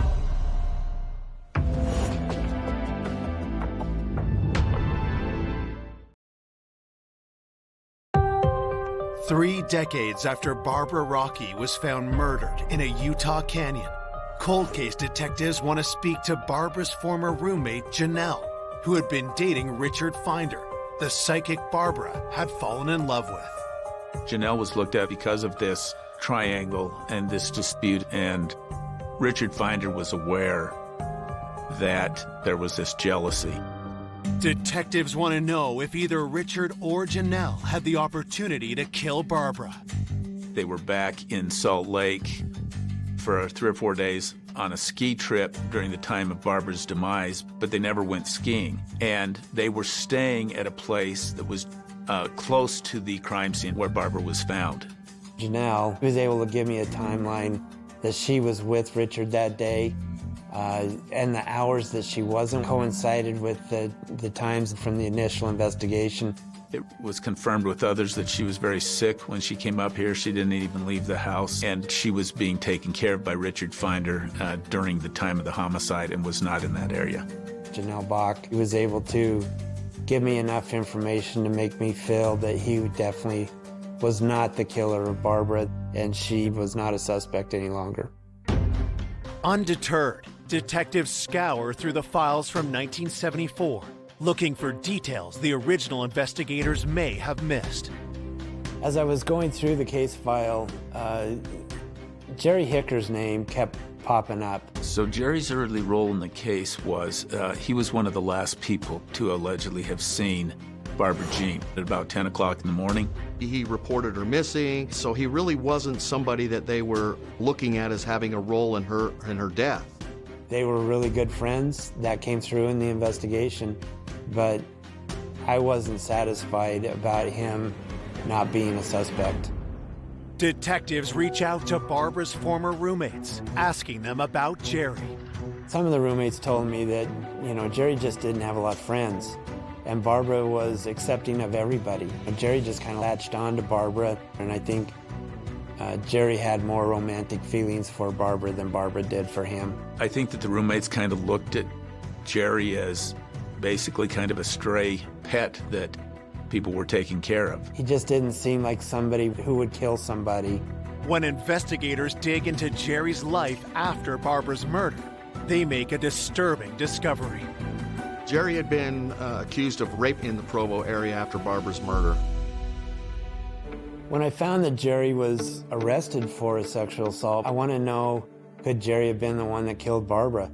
Barbara's roommate had been away from Jerry for a long time. In the interviews, I found out that Jerry really had an obsession with guns, and that he helped Barbara find the .357 that she bought.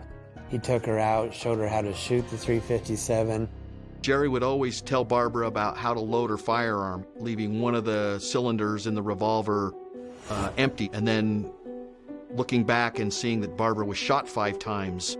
Is that relevant in this case? We actually looked at the ME's report, and we couldn't really determine if she had been shot 5 or 6 times. There was the opinion that it was 6, but it could have also been, through the re-entries and fragments, could have been 5.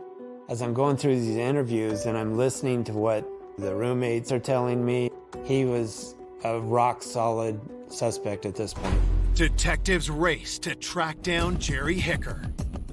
I went to Jerry Hicker's house in Washington.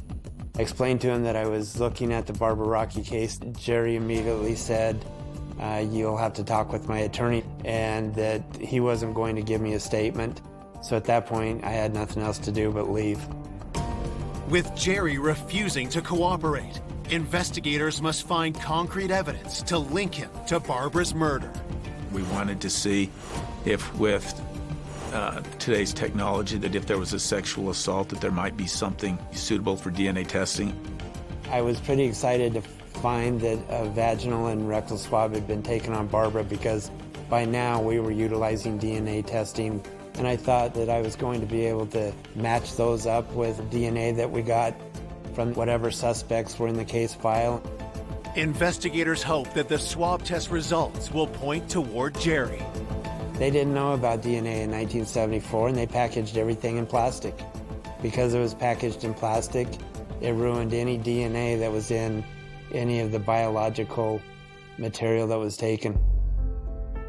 I was devastated. I thought I was going to be able to solve that case really quickly, but that's not what happened. Fearing that the case will go cold again without solid evidence, investigators gamble on another way to obtain the evidence they're looking for. I took items that had not been tested yet from the original evidence to our crime lab to have them tested. The original crime scene evidence includes a soil sample from beneath Barbara's body. I was just more or less taken the dirt out to have a sample taken in case some seminal fluid had migrated down into the dirt. There was still the belief, based on the scene and everything, that there was a possibility of a sexual assault. When I got the results of the test, surprisingly, we got a match that there was DNA from the soil that was underneath Barbara's body. After 30 years, had DNA analysis finally identified Barbara's killer? And what came back as a result of that testing was shocking.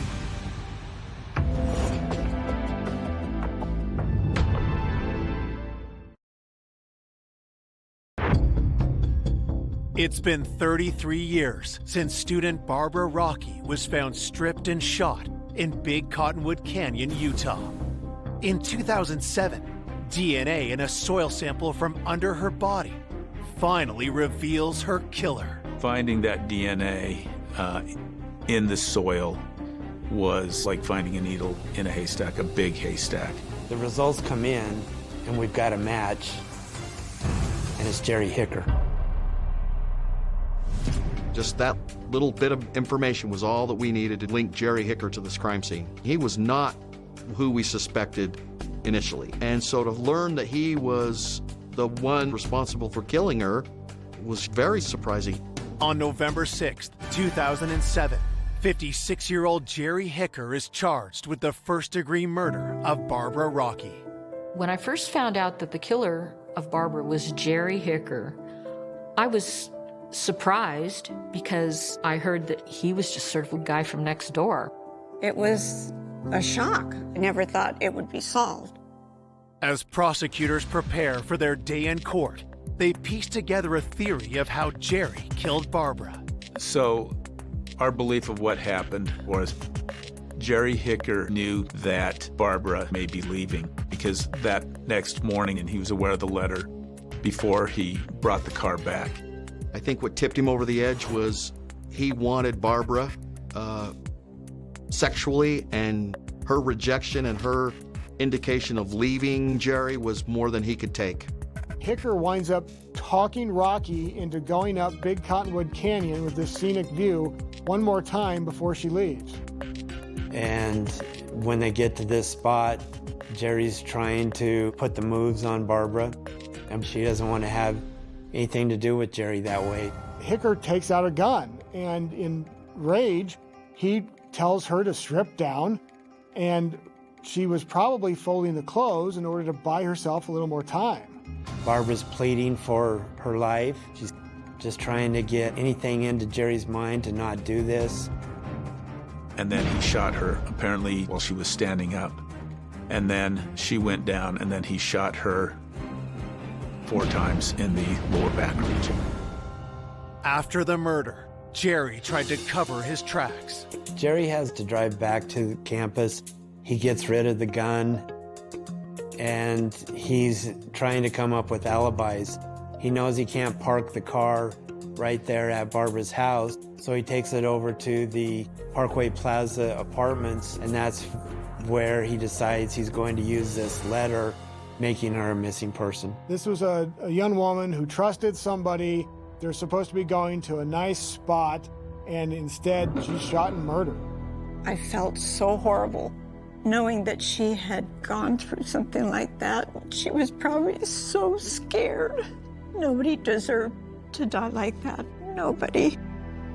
I believe that Jerry was being the concerned, loving friend, and that may have put some thoughts in the investigator's mind that there's just no way Jerry could have done this.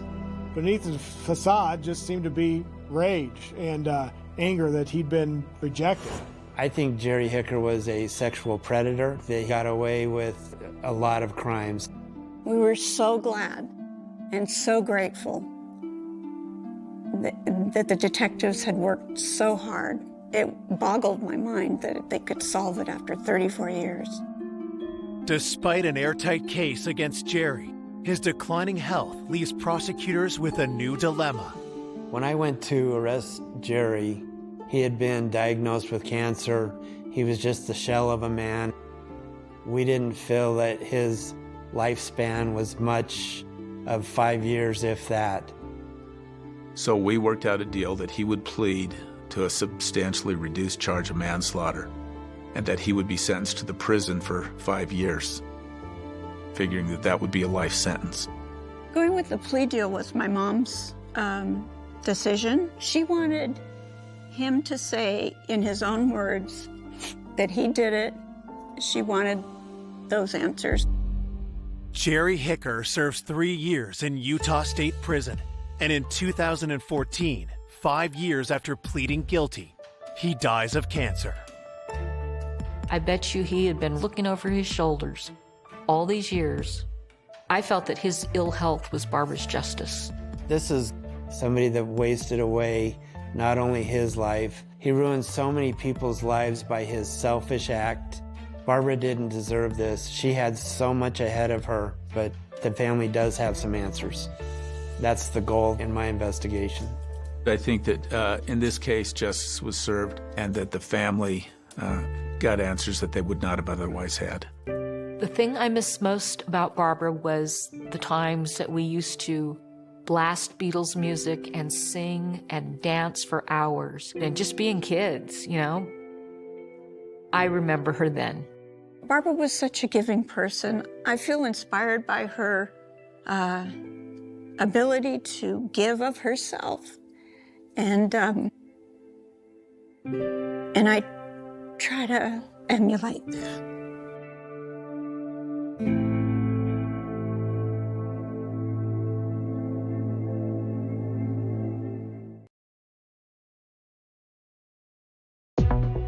A devoted mother working to carve out a new life. She's very religious, believes in family.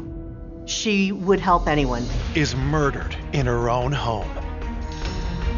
She had clearly been under attack when she reached for the phone. It was devastating. Detectives follow the evidence down a twisted path. Who was this person? He's giving envelopes of money to Monica. In her mind, they were going to be married until death do them part. After a number of suspects emerge, they jokingly referred to themselves as the Orange Shorts Society. He cried, but it was very fake. Monica told me if anything ever happens to me, that he was responsible. The killer is someone no one could have predicted. The whole thing was just surreal. And I'm like, oh my God, you almost got away with it.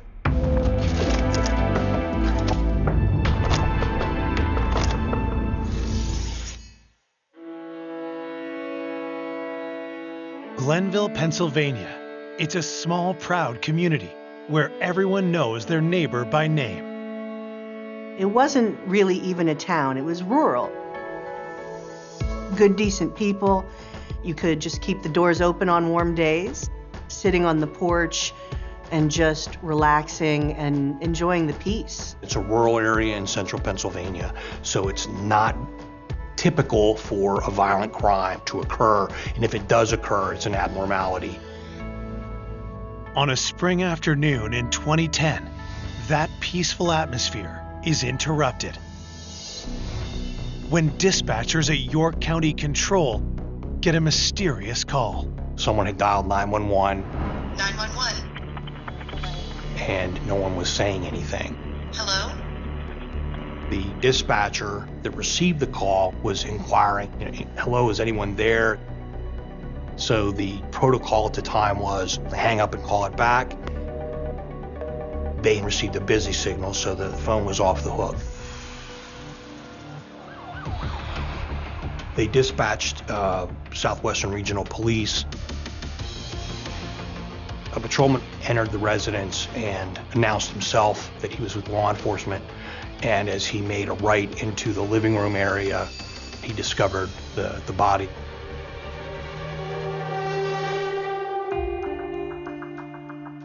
There was a lot of blood around her head, as well as on the floor. A forensics team arrives within minutes, with 2 homicide detectives following close behind. The victim was found lying in almost like a fetal position. They find the victim's driver's license, which identifies her as 55-year-old Monica Schmeier. closer inspection of the body reveals she met a violent end. She had clearly been under attack when she reached for the phone to try to call for help. There was a telephone with the receiver off just above her body, lying there, and there was some blood on the 9 and the 1 of the telephone. Very close to Monica's body, detectives find an important piece of evidence. We located a small shell casing that was lying on the ground. We searched for a firearm or ammunition, a holster, anything that would lead us to believe that there would have been a gun in the house. There was none located. The forensics team pores over the crime scene, hoping to turn up something that can help them understand the crime. We did fingerprinting, we did photography, we searched around the house. There was nothing there to lead us to believe that it was a home invasion, and it was very mysterious to us as far as, what happened here. Another detail suggests Monica wasn't the victim of a robbery gone wrong. We did locate some cash in the home that were in white envelopes that were on the bookshelf. We found cash in bins that were packed up that you could visibly see as you walked around the house. The envelopes we found were very easy to see. Some of them would have maybe $100 in them. Some of them only had a few dollars. Each one of them had a designation on the envelope, like to the church or for a bill or something like that. Investigators begin collecting forensic evidence for further analysis. The evidence we collected in the home consisted of the money envelopes, the blood evidence, scrapings from the phone, from the floor, and fingerprints. A Rolodex was found. On the Rolodex, we found some close contact information. While forensics continue their work at the scene, detectives track down Monica's family to deliver the terrible news. Monica had 2 adult daughters, Veronica and Elsa, and they were not living at home at the time of her killing. Veronica was in Florida, and Elsa was out of the country. Both daughters are stunned by the murder and say that their mother was known for her charity, which had only increased since their parents' divorce. Monica Schmeier's daughters said that she would help anyone, extremely generous, volunteered her time in the community, was a devout Catholic, very involved in her church. Monica's brother, Eric, is no less shocked when police inform him of his sister's murder. It was April 1st, which is April Fool's Day. I'm thinking, is this a prank? What, my sister's been killed? It was devastating. Monica was not only my sister, she was my next door neighbor. Detectives ask Eric to tell them more about his sister, in the hope that something from her past will point them toward her killer. We were raised in a Catholic family in northern New Jersey. We had a simple, frugal life, 5 siblings. I was the eldest and she was the 4th. She was the smartest out of all 5 of us. Monica was very studious and very determined. Even when she was a little kid, she was a bookworm. She aced everything through college, grammar school, high school. Monica studied like crazy and went to medical school. She was going to do her internship. She was starting it in New York City. As Monica was chasing her dreams, her life took an unexpected turn. She met John Schmeier, and they fell in love. She became pregnant, and that was a surprise to both of them. The young couple got married in 1981 and began building a happy life together. Monica became a mother, and she felt that she had really found her niche. And she just loved being a mother. John, he went and got his degrees, and He became an ophthalmologist and was offered a position in Hanover, Pennsylvania. They asked me to come along and be the office manager. With John busy at work, Monica focused on motherhood and let her own career go by the wayside. She was supposed to do her internship, then she got pregnant again. I don't know how expected that was, but she loved it. Her focus became being a mother. She was dedicated to John and her 2 daughters. A nice wooden house with 60 acres. That's what she wanted more than anything. John gave that to her. Over the years, John's career thrived, but the couple's marriage began to suffer. In 2003, after 22 years of marriage, he asked Monica for a divorce. She was devastated. She was so much in love with John. She's very religious, believes in family, so she didn't want to agree to divorce. She got suicidal and she went into a depression. All she did was just cry, and you could see how miserable she felt. I was worried about Monica, but I felt if Monica needed any help, I was right down the street. Finally, in 2008, after 5 years of resisting, Monica agreed to sign the divorce papers. Their unusual settlement agreement helps investigators understand why Monica had envelopes of cash stashed around her house. John was paying Monica $1,700 a month in alimony. He had also given her the family home and much of their savings because it was him who wanted that divorce, not her. There was alimony being paid, but he did so in cash, which was weird because Monica didn't have a bank account. Monica Schmeier did not like to use banks, didn't trust them, preferred to keep the cash in her home. But with Monica having no other source of income, John grew wary of the arrangement. John was pissed off that he had to pay her in cash. He was upset that he had to pay her bills for her. He paid for everything.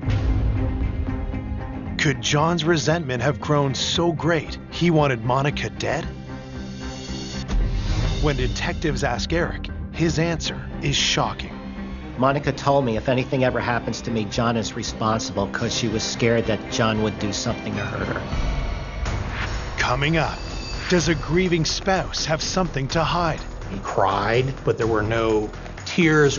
It was very fake. A surprising lead sends the case in a new direction. What struck me most is how utterly random it was. And the truth blindsides everyone. It was like an aha moment for me. Why did you lie to me?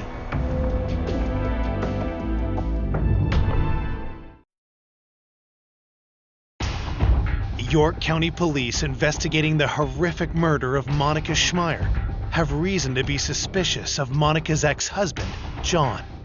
We had information from Eric, Monica's brother, that Monica had stated that if anything ever happened to her, that John would be responsible for that. Investigators quickly head over to John's house.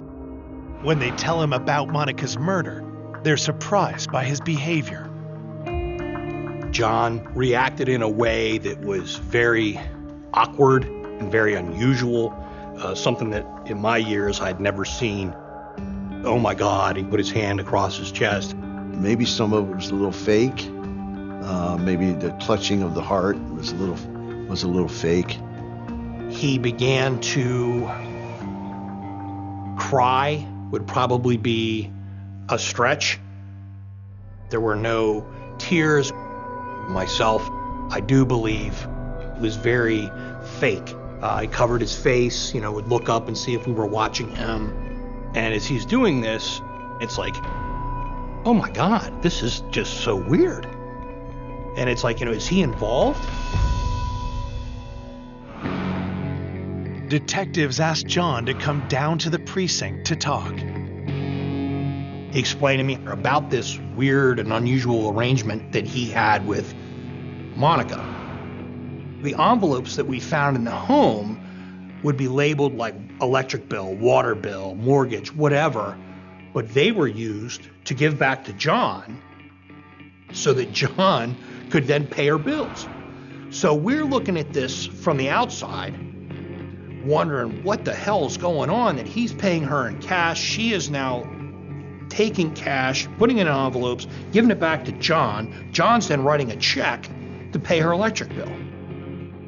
So it was fueling that frustration and animosity in John's perspective. He's still doing everything for Monica, even though they're not married anymore.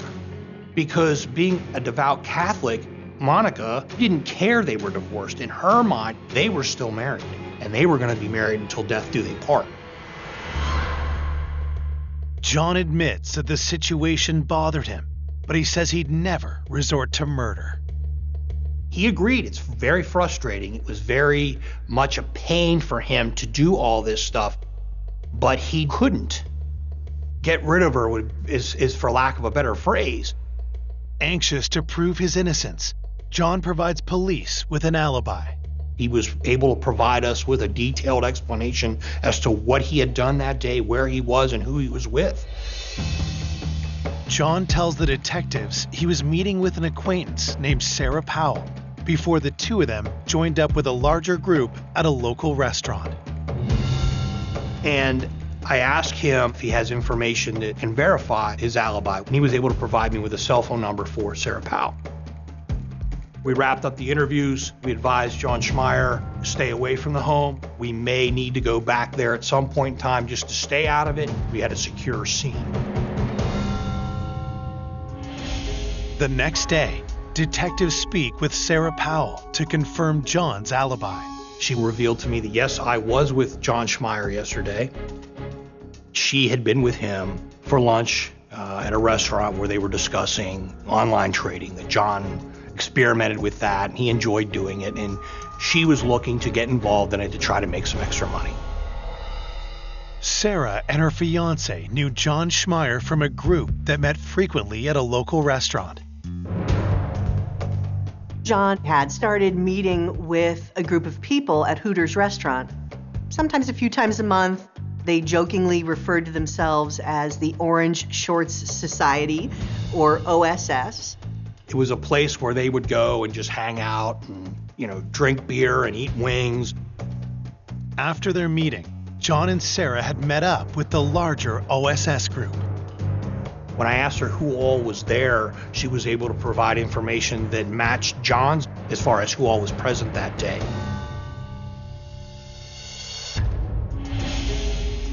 Investigators tracked down the rest of the OSS members at the meeting, and each one of them echoes John and Sarah's story.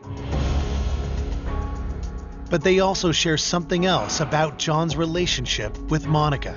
At these OSS meetings, John would say that he was frustrated with her and he was trying to move on with his life, but yet Monica was always there in his business. Even though his alibi is confirmed, John appears to have a clear motive for murder, which makes him suspicious to police.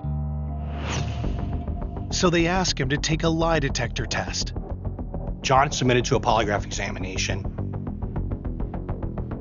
John's polygraph was inconclusive, which means that we were unable to determine whether he was being truthful or not. The test results have police mulling over a new theory. Well, if John has an alibi, well, then maybe there's something else going on here that we need to look into. Theoretically, what if he paid somebody to kill her? We started really looking at John as far as, a murder for hire, that theory. There was money involved, and certainly divorces can be acrimonious. He certainly was somebody they continued to look at. Detective suspicions about John are stoked yet again when they get a troubling call from Monica's brother, Eric.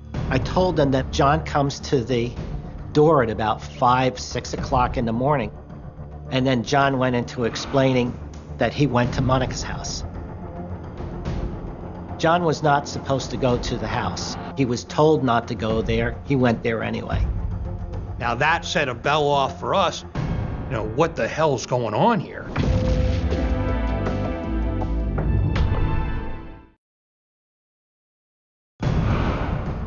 Detectives are eyeing John Schmeier in the murder case of his wife, Monica, after learning that he returned to the crime scene just hours after being questioned by police. We learned from Eric, Monica's brother, that John Schmeier disregarded what we had asked him and actually went to the scene to see what had happened and gone into the house, had looked around, had walked around.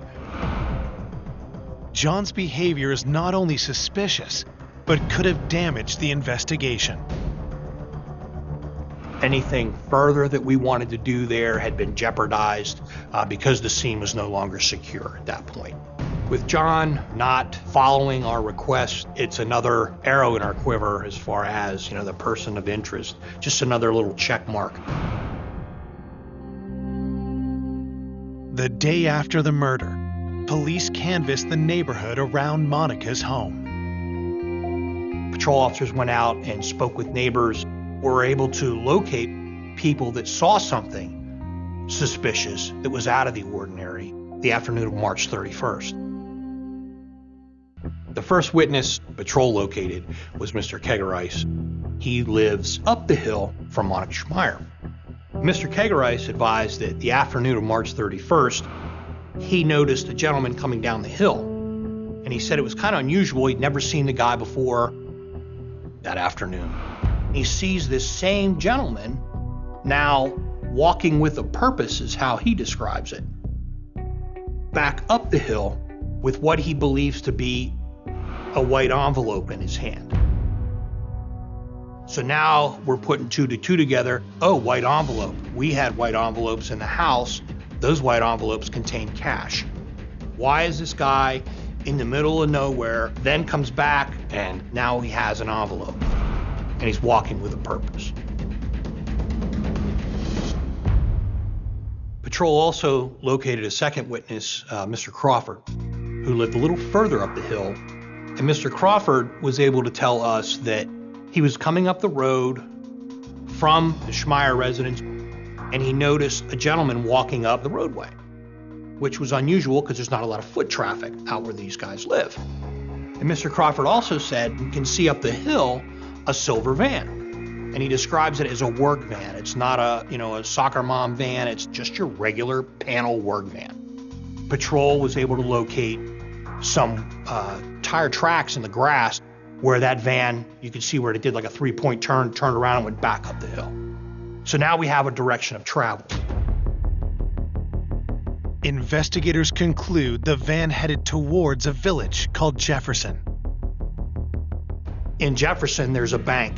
Now that bank has a camera that's facing out. So what we figured was, well, we'll get a search warrant, we'll grab the bank video as well as an ATM for March 31st. If the suspect had made a left, he goes towards Jefferson.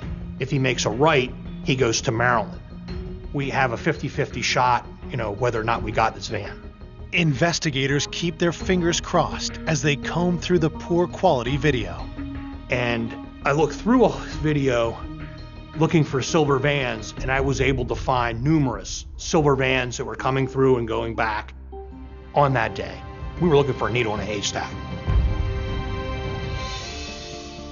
We had a van. We now had, a possible suspect. We had the white envelopes. We had, all this information, but yet we still were getting nowhere. 3 days after the murder, investigators get the autopsy report, which they hope can help shed some light on the circumstances of Monica's death. Miss Schmeier had been murdered with a single gunshot wound to the head, right above her eye. What also was found was she had a lot of trauma to the right side of her face and her cheek and lips area, indicating that there had been a struggle. I told them that Monica would fight. Monica had no fear. She had no fear of death. Monica did not care. She would go after the guy and scratched him. When I told the police that, they checked for DNA under their fingernails. The fingernail scrapings, we sent them off to a forensic lab for analysis for DNA. While they wait for the results, detectives focus on anyone Monica would have trusted to come to the house. We had information from Eric, Monica's brother, that Monica had a handyman that would take care of things for her. He lived a pretty good distance from her house. He would come down and did a lot of work for her, trimming trees and stuff. He did come often, and he didn't charge her for anything. That did seem suspicious to us at the time, and we kind of thought there might have been a relationship there. Now, this handyman was married, but yet he spent a lot of time with Monica. You know, as an investigator, you look at who normally kills you. It's someone you know, someone you have a relationship with.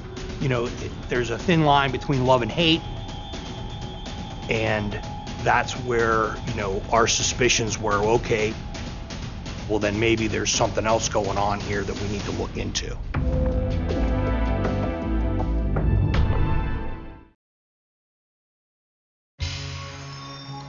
Detectives investigating the homicide of 55-year-old Monica Schmeier have learned that Monica may have had a relationship with a handyman who did work for her around the house. He would cut her grass, would do odd jobs around the house, take care of things for her, and she would often be seen like having lunch with him, or there was a relationship there. Now, we didn't know how strong that relationship or how intimate that relationship was. Monica's brother, Eric, can offer investigators little insight into his sister's recent personal life. In the beginning, we visited often, and then John left. Even though she was my next door neighbor, she became isolated from me, and in a way I didn't know what was going on. Detectives asked the handyman to come down to the station for an interview. When we asked him where he was at the time of the murder, he told the investigator that he had been working at a residence within a gated community in Adams County, about 40 miles away. Unwilling to take him at his word, detectives check into his alibi. We were able to substantiate that based off of the gate log as well as the video that was there that showed him coming in early in the morning and leaving after the 911 call would have been placed. So we were able to eliminate him as a possible person of interest in this investigation. With the handyman in the clear, detectives are running out of possible suspects. We looked at everyone. We looked at the UPS driver who delivered a package that day. We looked at the mailman. We looked at the exterminator. We looked at people that she knew from the dry cleaners. Anywhere we could find information about Mrs. Schmeier, we talked to those people because we were at wit's end as far as who could have done this and why would they have done it.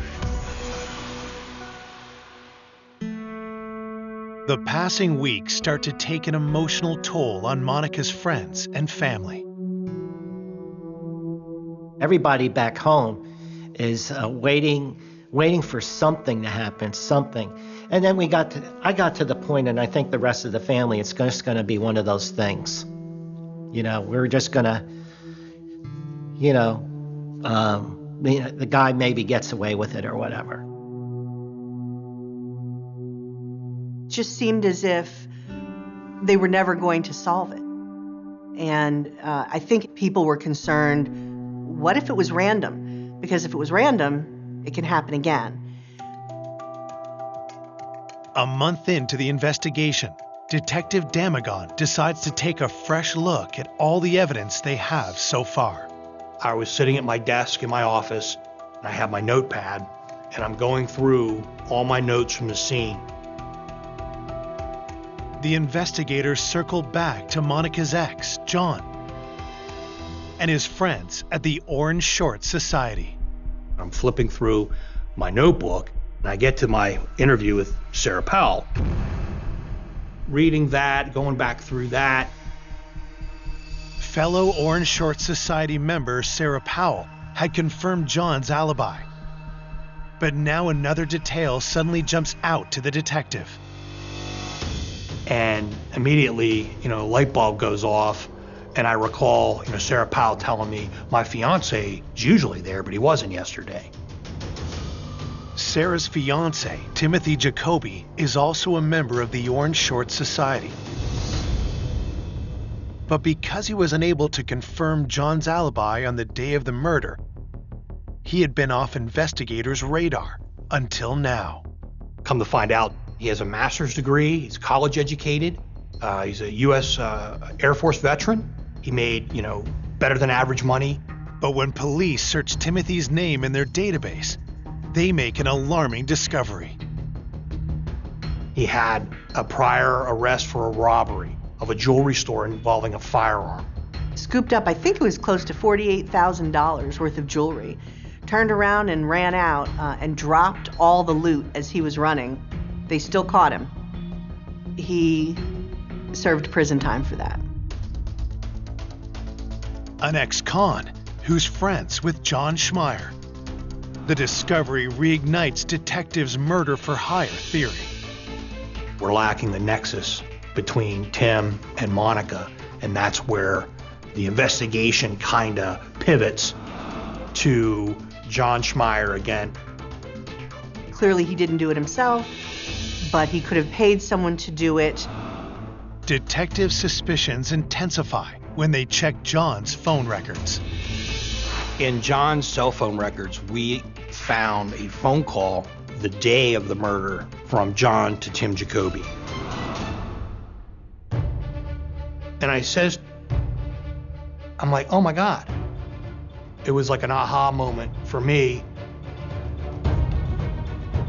So all this is beginning to fit together.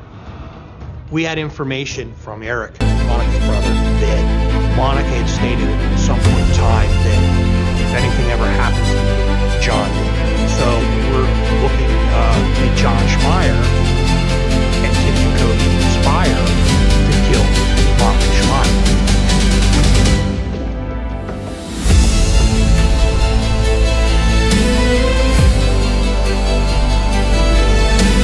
When police discover that John Schmeier's friend, Timothy Jacoby, is a convicted felon, they wonder if Schmeier may have commissioned him to murder his wife, Monica. Ironically, firearms, what does he own? A Kel-Tec 32 automatic, which is one of the manufacturers we're looking for. So again, another flag goes up. Now we gotta tie him to a van.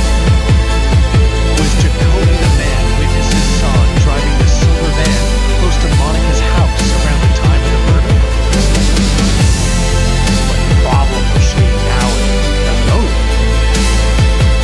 We then identified where he worked, and he has access to a silver work van that they sign out on a calendar. You just go in and you check the calendar. If it's available, you put your initials in there, and on Tuesday you get the van. Investigators asked for the company's logbook to see if Timothy had the van when Monica was killed. We're going through it, and wouldn't you know it, there's only 11 months there. And the 1 month is missing is March 31st. It's the date of the murder. Once we found that Tim Jacoby had access to a van, we checked that bank surveillance video, and we were able to locate a van that's the same make, model as the one that Tim Jacoby had access to, coming out a route that would lead someone towards Tim's home.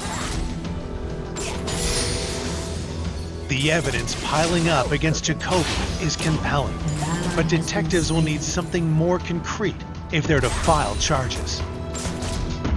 We make the decision we're going to hit Tim's house with a search warrant. Tim did not say one word. Not why are you guys here, what's going on, nothing. Silence, other than a smirk on his face. The search quickly uncovers damning evidence. We found a firearm that had been stolen in a burglary in Florida some years before. So Tim, being a felon, he was not to possess any kind of firearm, and he was currently on parole, so we charged him with possession of a firearm as well as receiving stolen property. His parole was violated and he was put in jail. In addition to the stolen gun, investigators find a strange piece of evidence that leaves them scratching their heads. In a detached shed that was on the property, we found a small barrel about, I don't know, that long, maybe 2.5 inches long. And it appeared to me that it was consistent with a .32 or a small caliber firearm barrel. Could this barrel be part of the murder weapon? While it's sent to the lab for analysis, detectives have some questions for Jacoby. But Jacoby isn't interested in talking. Tim invoked his right to counsel, advised that he didn't have anything to say, and that he wanted his attorney present. While Jacoby stonewalls, detectives question his fiancée. When we interviewed Sarah denied any involvement to the point where she was physically upset. I then further inquired with Sarah if she'd ever seen this small black firearm that would fit in like the palm of my hand, a .32 ACP firearm to match the shell casing we found. And she said yes, that she had been with Tim when he had shot him. And she advised that it was at Tim's parents' place on a covered porch that's behind their farm, and they would shoot up towards a field. Police quickly file a search warrant and begin scouring Tim's parents' property, starting with the house. We found the box for a .32 ACP firearm, but we didn't find the gun. I went out back, looking in the grass, trying to find, a shell casing, something that's going to help us. We didn't find anything. To connect Tim to Monica's murder, detectives need to find the gun or the shell casings that match the ones found at the crime scene. At that point, I'm standing on the decking of this porch, and I look down. The boards are spaced in a way that they're, I don't know, maybe a ½ inch to 3/4 of an inch apart. Light bulb goes off. I look at these two guys and said, did anybody go underneath? And they said, no, I don't think so. And I'll never forget, I'm standing there. They weren't underneath the platform for, 30 seconds. And the one officer says, are you looking for a .32? And I said, man, don't screw with me like that. And he goes, here you go. And he holds one out from underneath the porch. He goes, oh, here's another one. Here's another one. Here's another one. The shell casings we found at the Jacoby farm were matched up with the shell casing from the murder scene. The gun that fired the shot that killed Monica Schmeier is the same gun that fired those rounds that we found at the farm. But before detectives could bring murder charges against him, one question was crucial to their case. Why would Tim Jacoby kill Monica Schmeier? Police determined that he had never met Monica, had nothing against Monica, and the only way he knew her was through her husband. To detectives, it was looking more and more like Tim didn't act alone. John's alibi was airtight in the sense that he could not have physically committed that crime. However, that didn't clear him with police, because certainly he could have hired Tim Jacoby. Anxious to get the truth once and for all, detectives confront the man they've suspected all along. I went down to Virginia, where Dr. Schmeier was now residing, because we were not 100% sure that John didn't have anything to do with the homicide.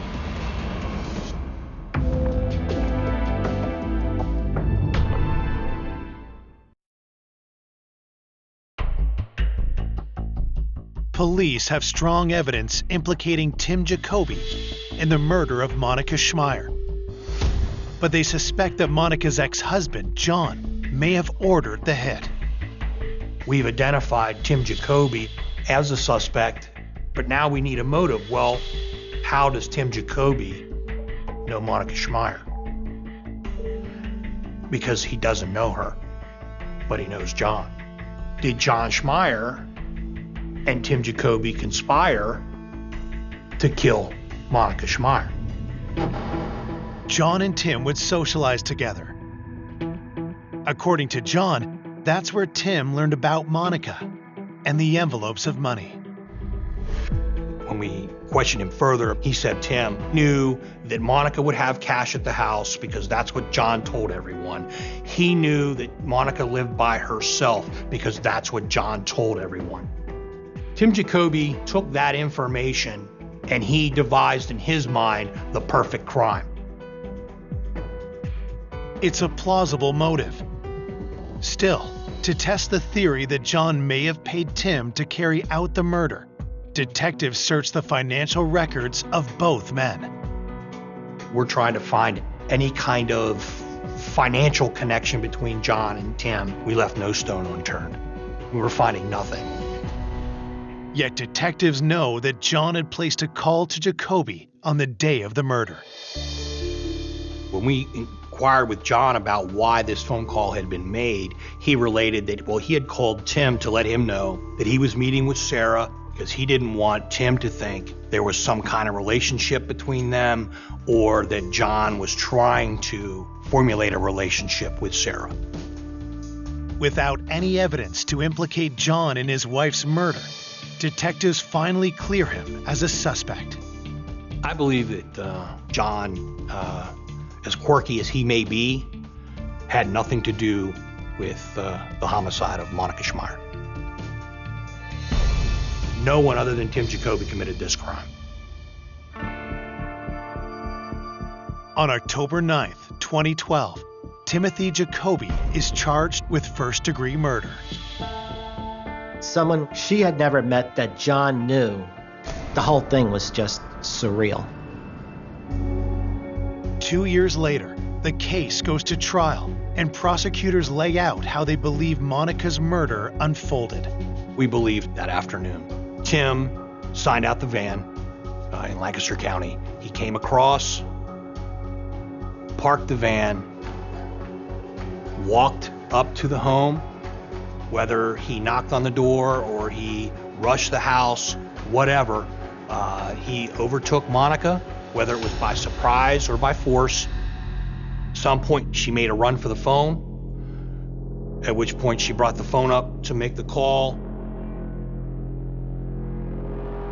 and she was shot. Worried police are on their way, Jacoby panics.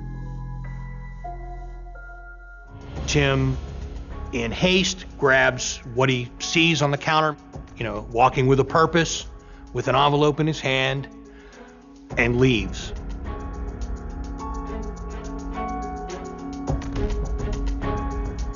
Jacoby tries to cover his tracks by tampering with the logbook and murder weapon. It showed that Jacoby was trying to erase every bit of evidence that might tie him to this crime. So far, the evidence is circumstantial. So prosecutors turn to the results of a specialist YSTR DNA test. A YSTR tests for specifically the male Y chromosome. They ran the YSTR test on the fingernail scrapings of Monica Schmeier, and they found a complete Y profile of the male Jacoby lineage. We eliminated his brothers and his father as having anything to do with it based off of alibis, other circumstantial evidence. On October 8th, 2014, the jury finds Jacoby guilty of first-degree murder, burglary, tampering with physical evidence, and robbery. Ultimately, Tim was sentenced to death. That's justice in my eyes.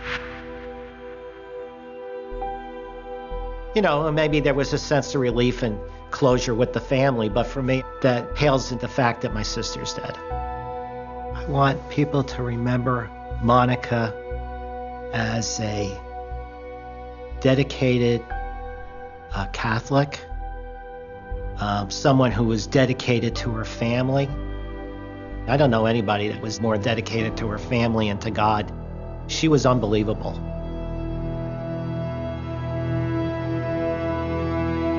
For more information on an unexpected killer, go to oxygen.com.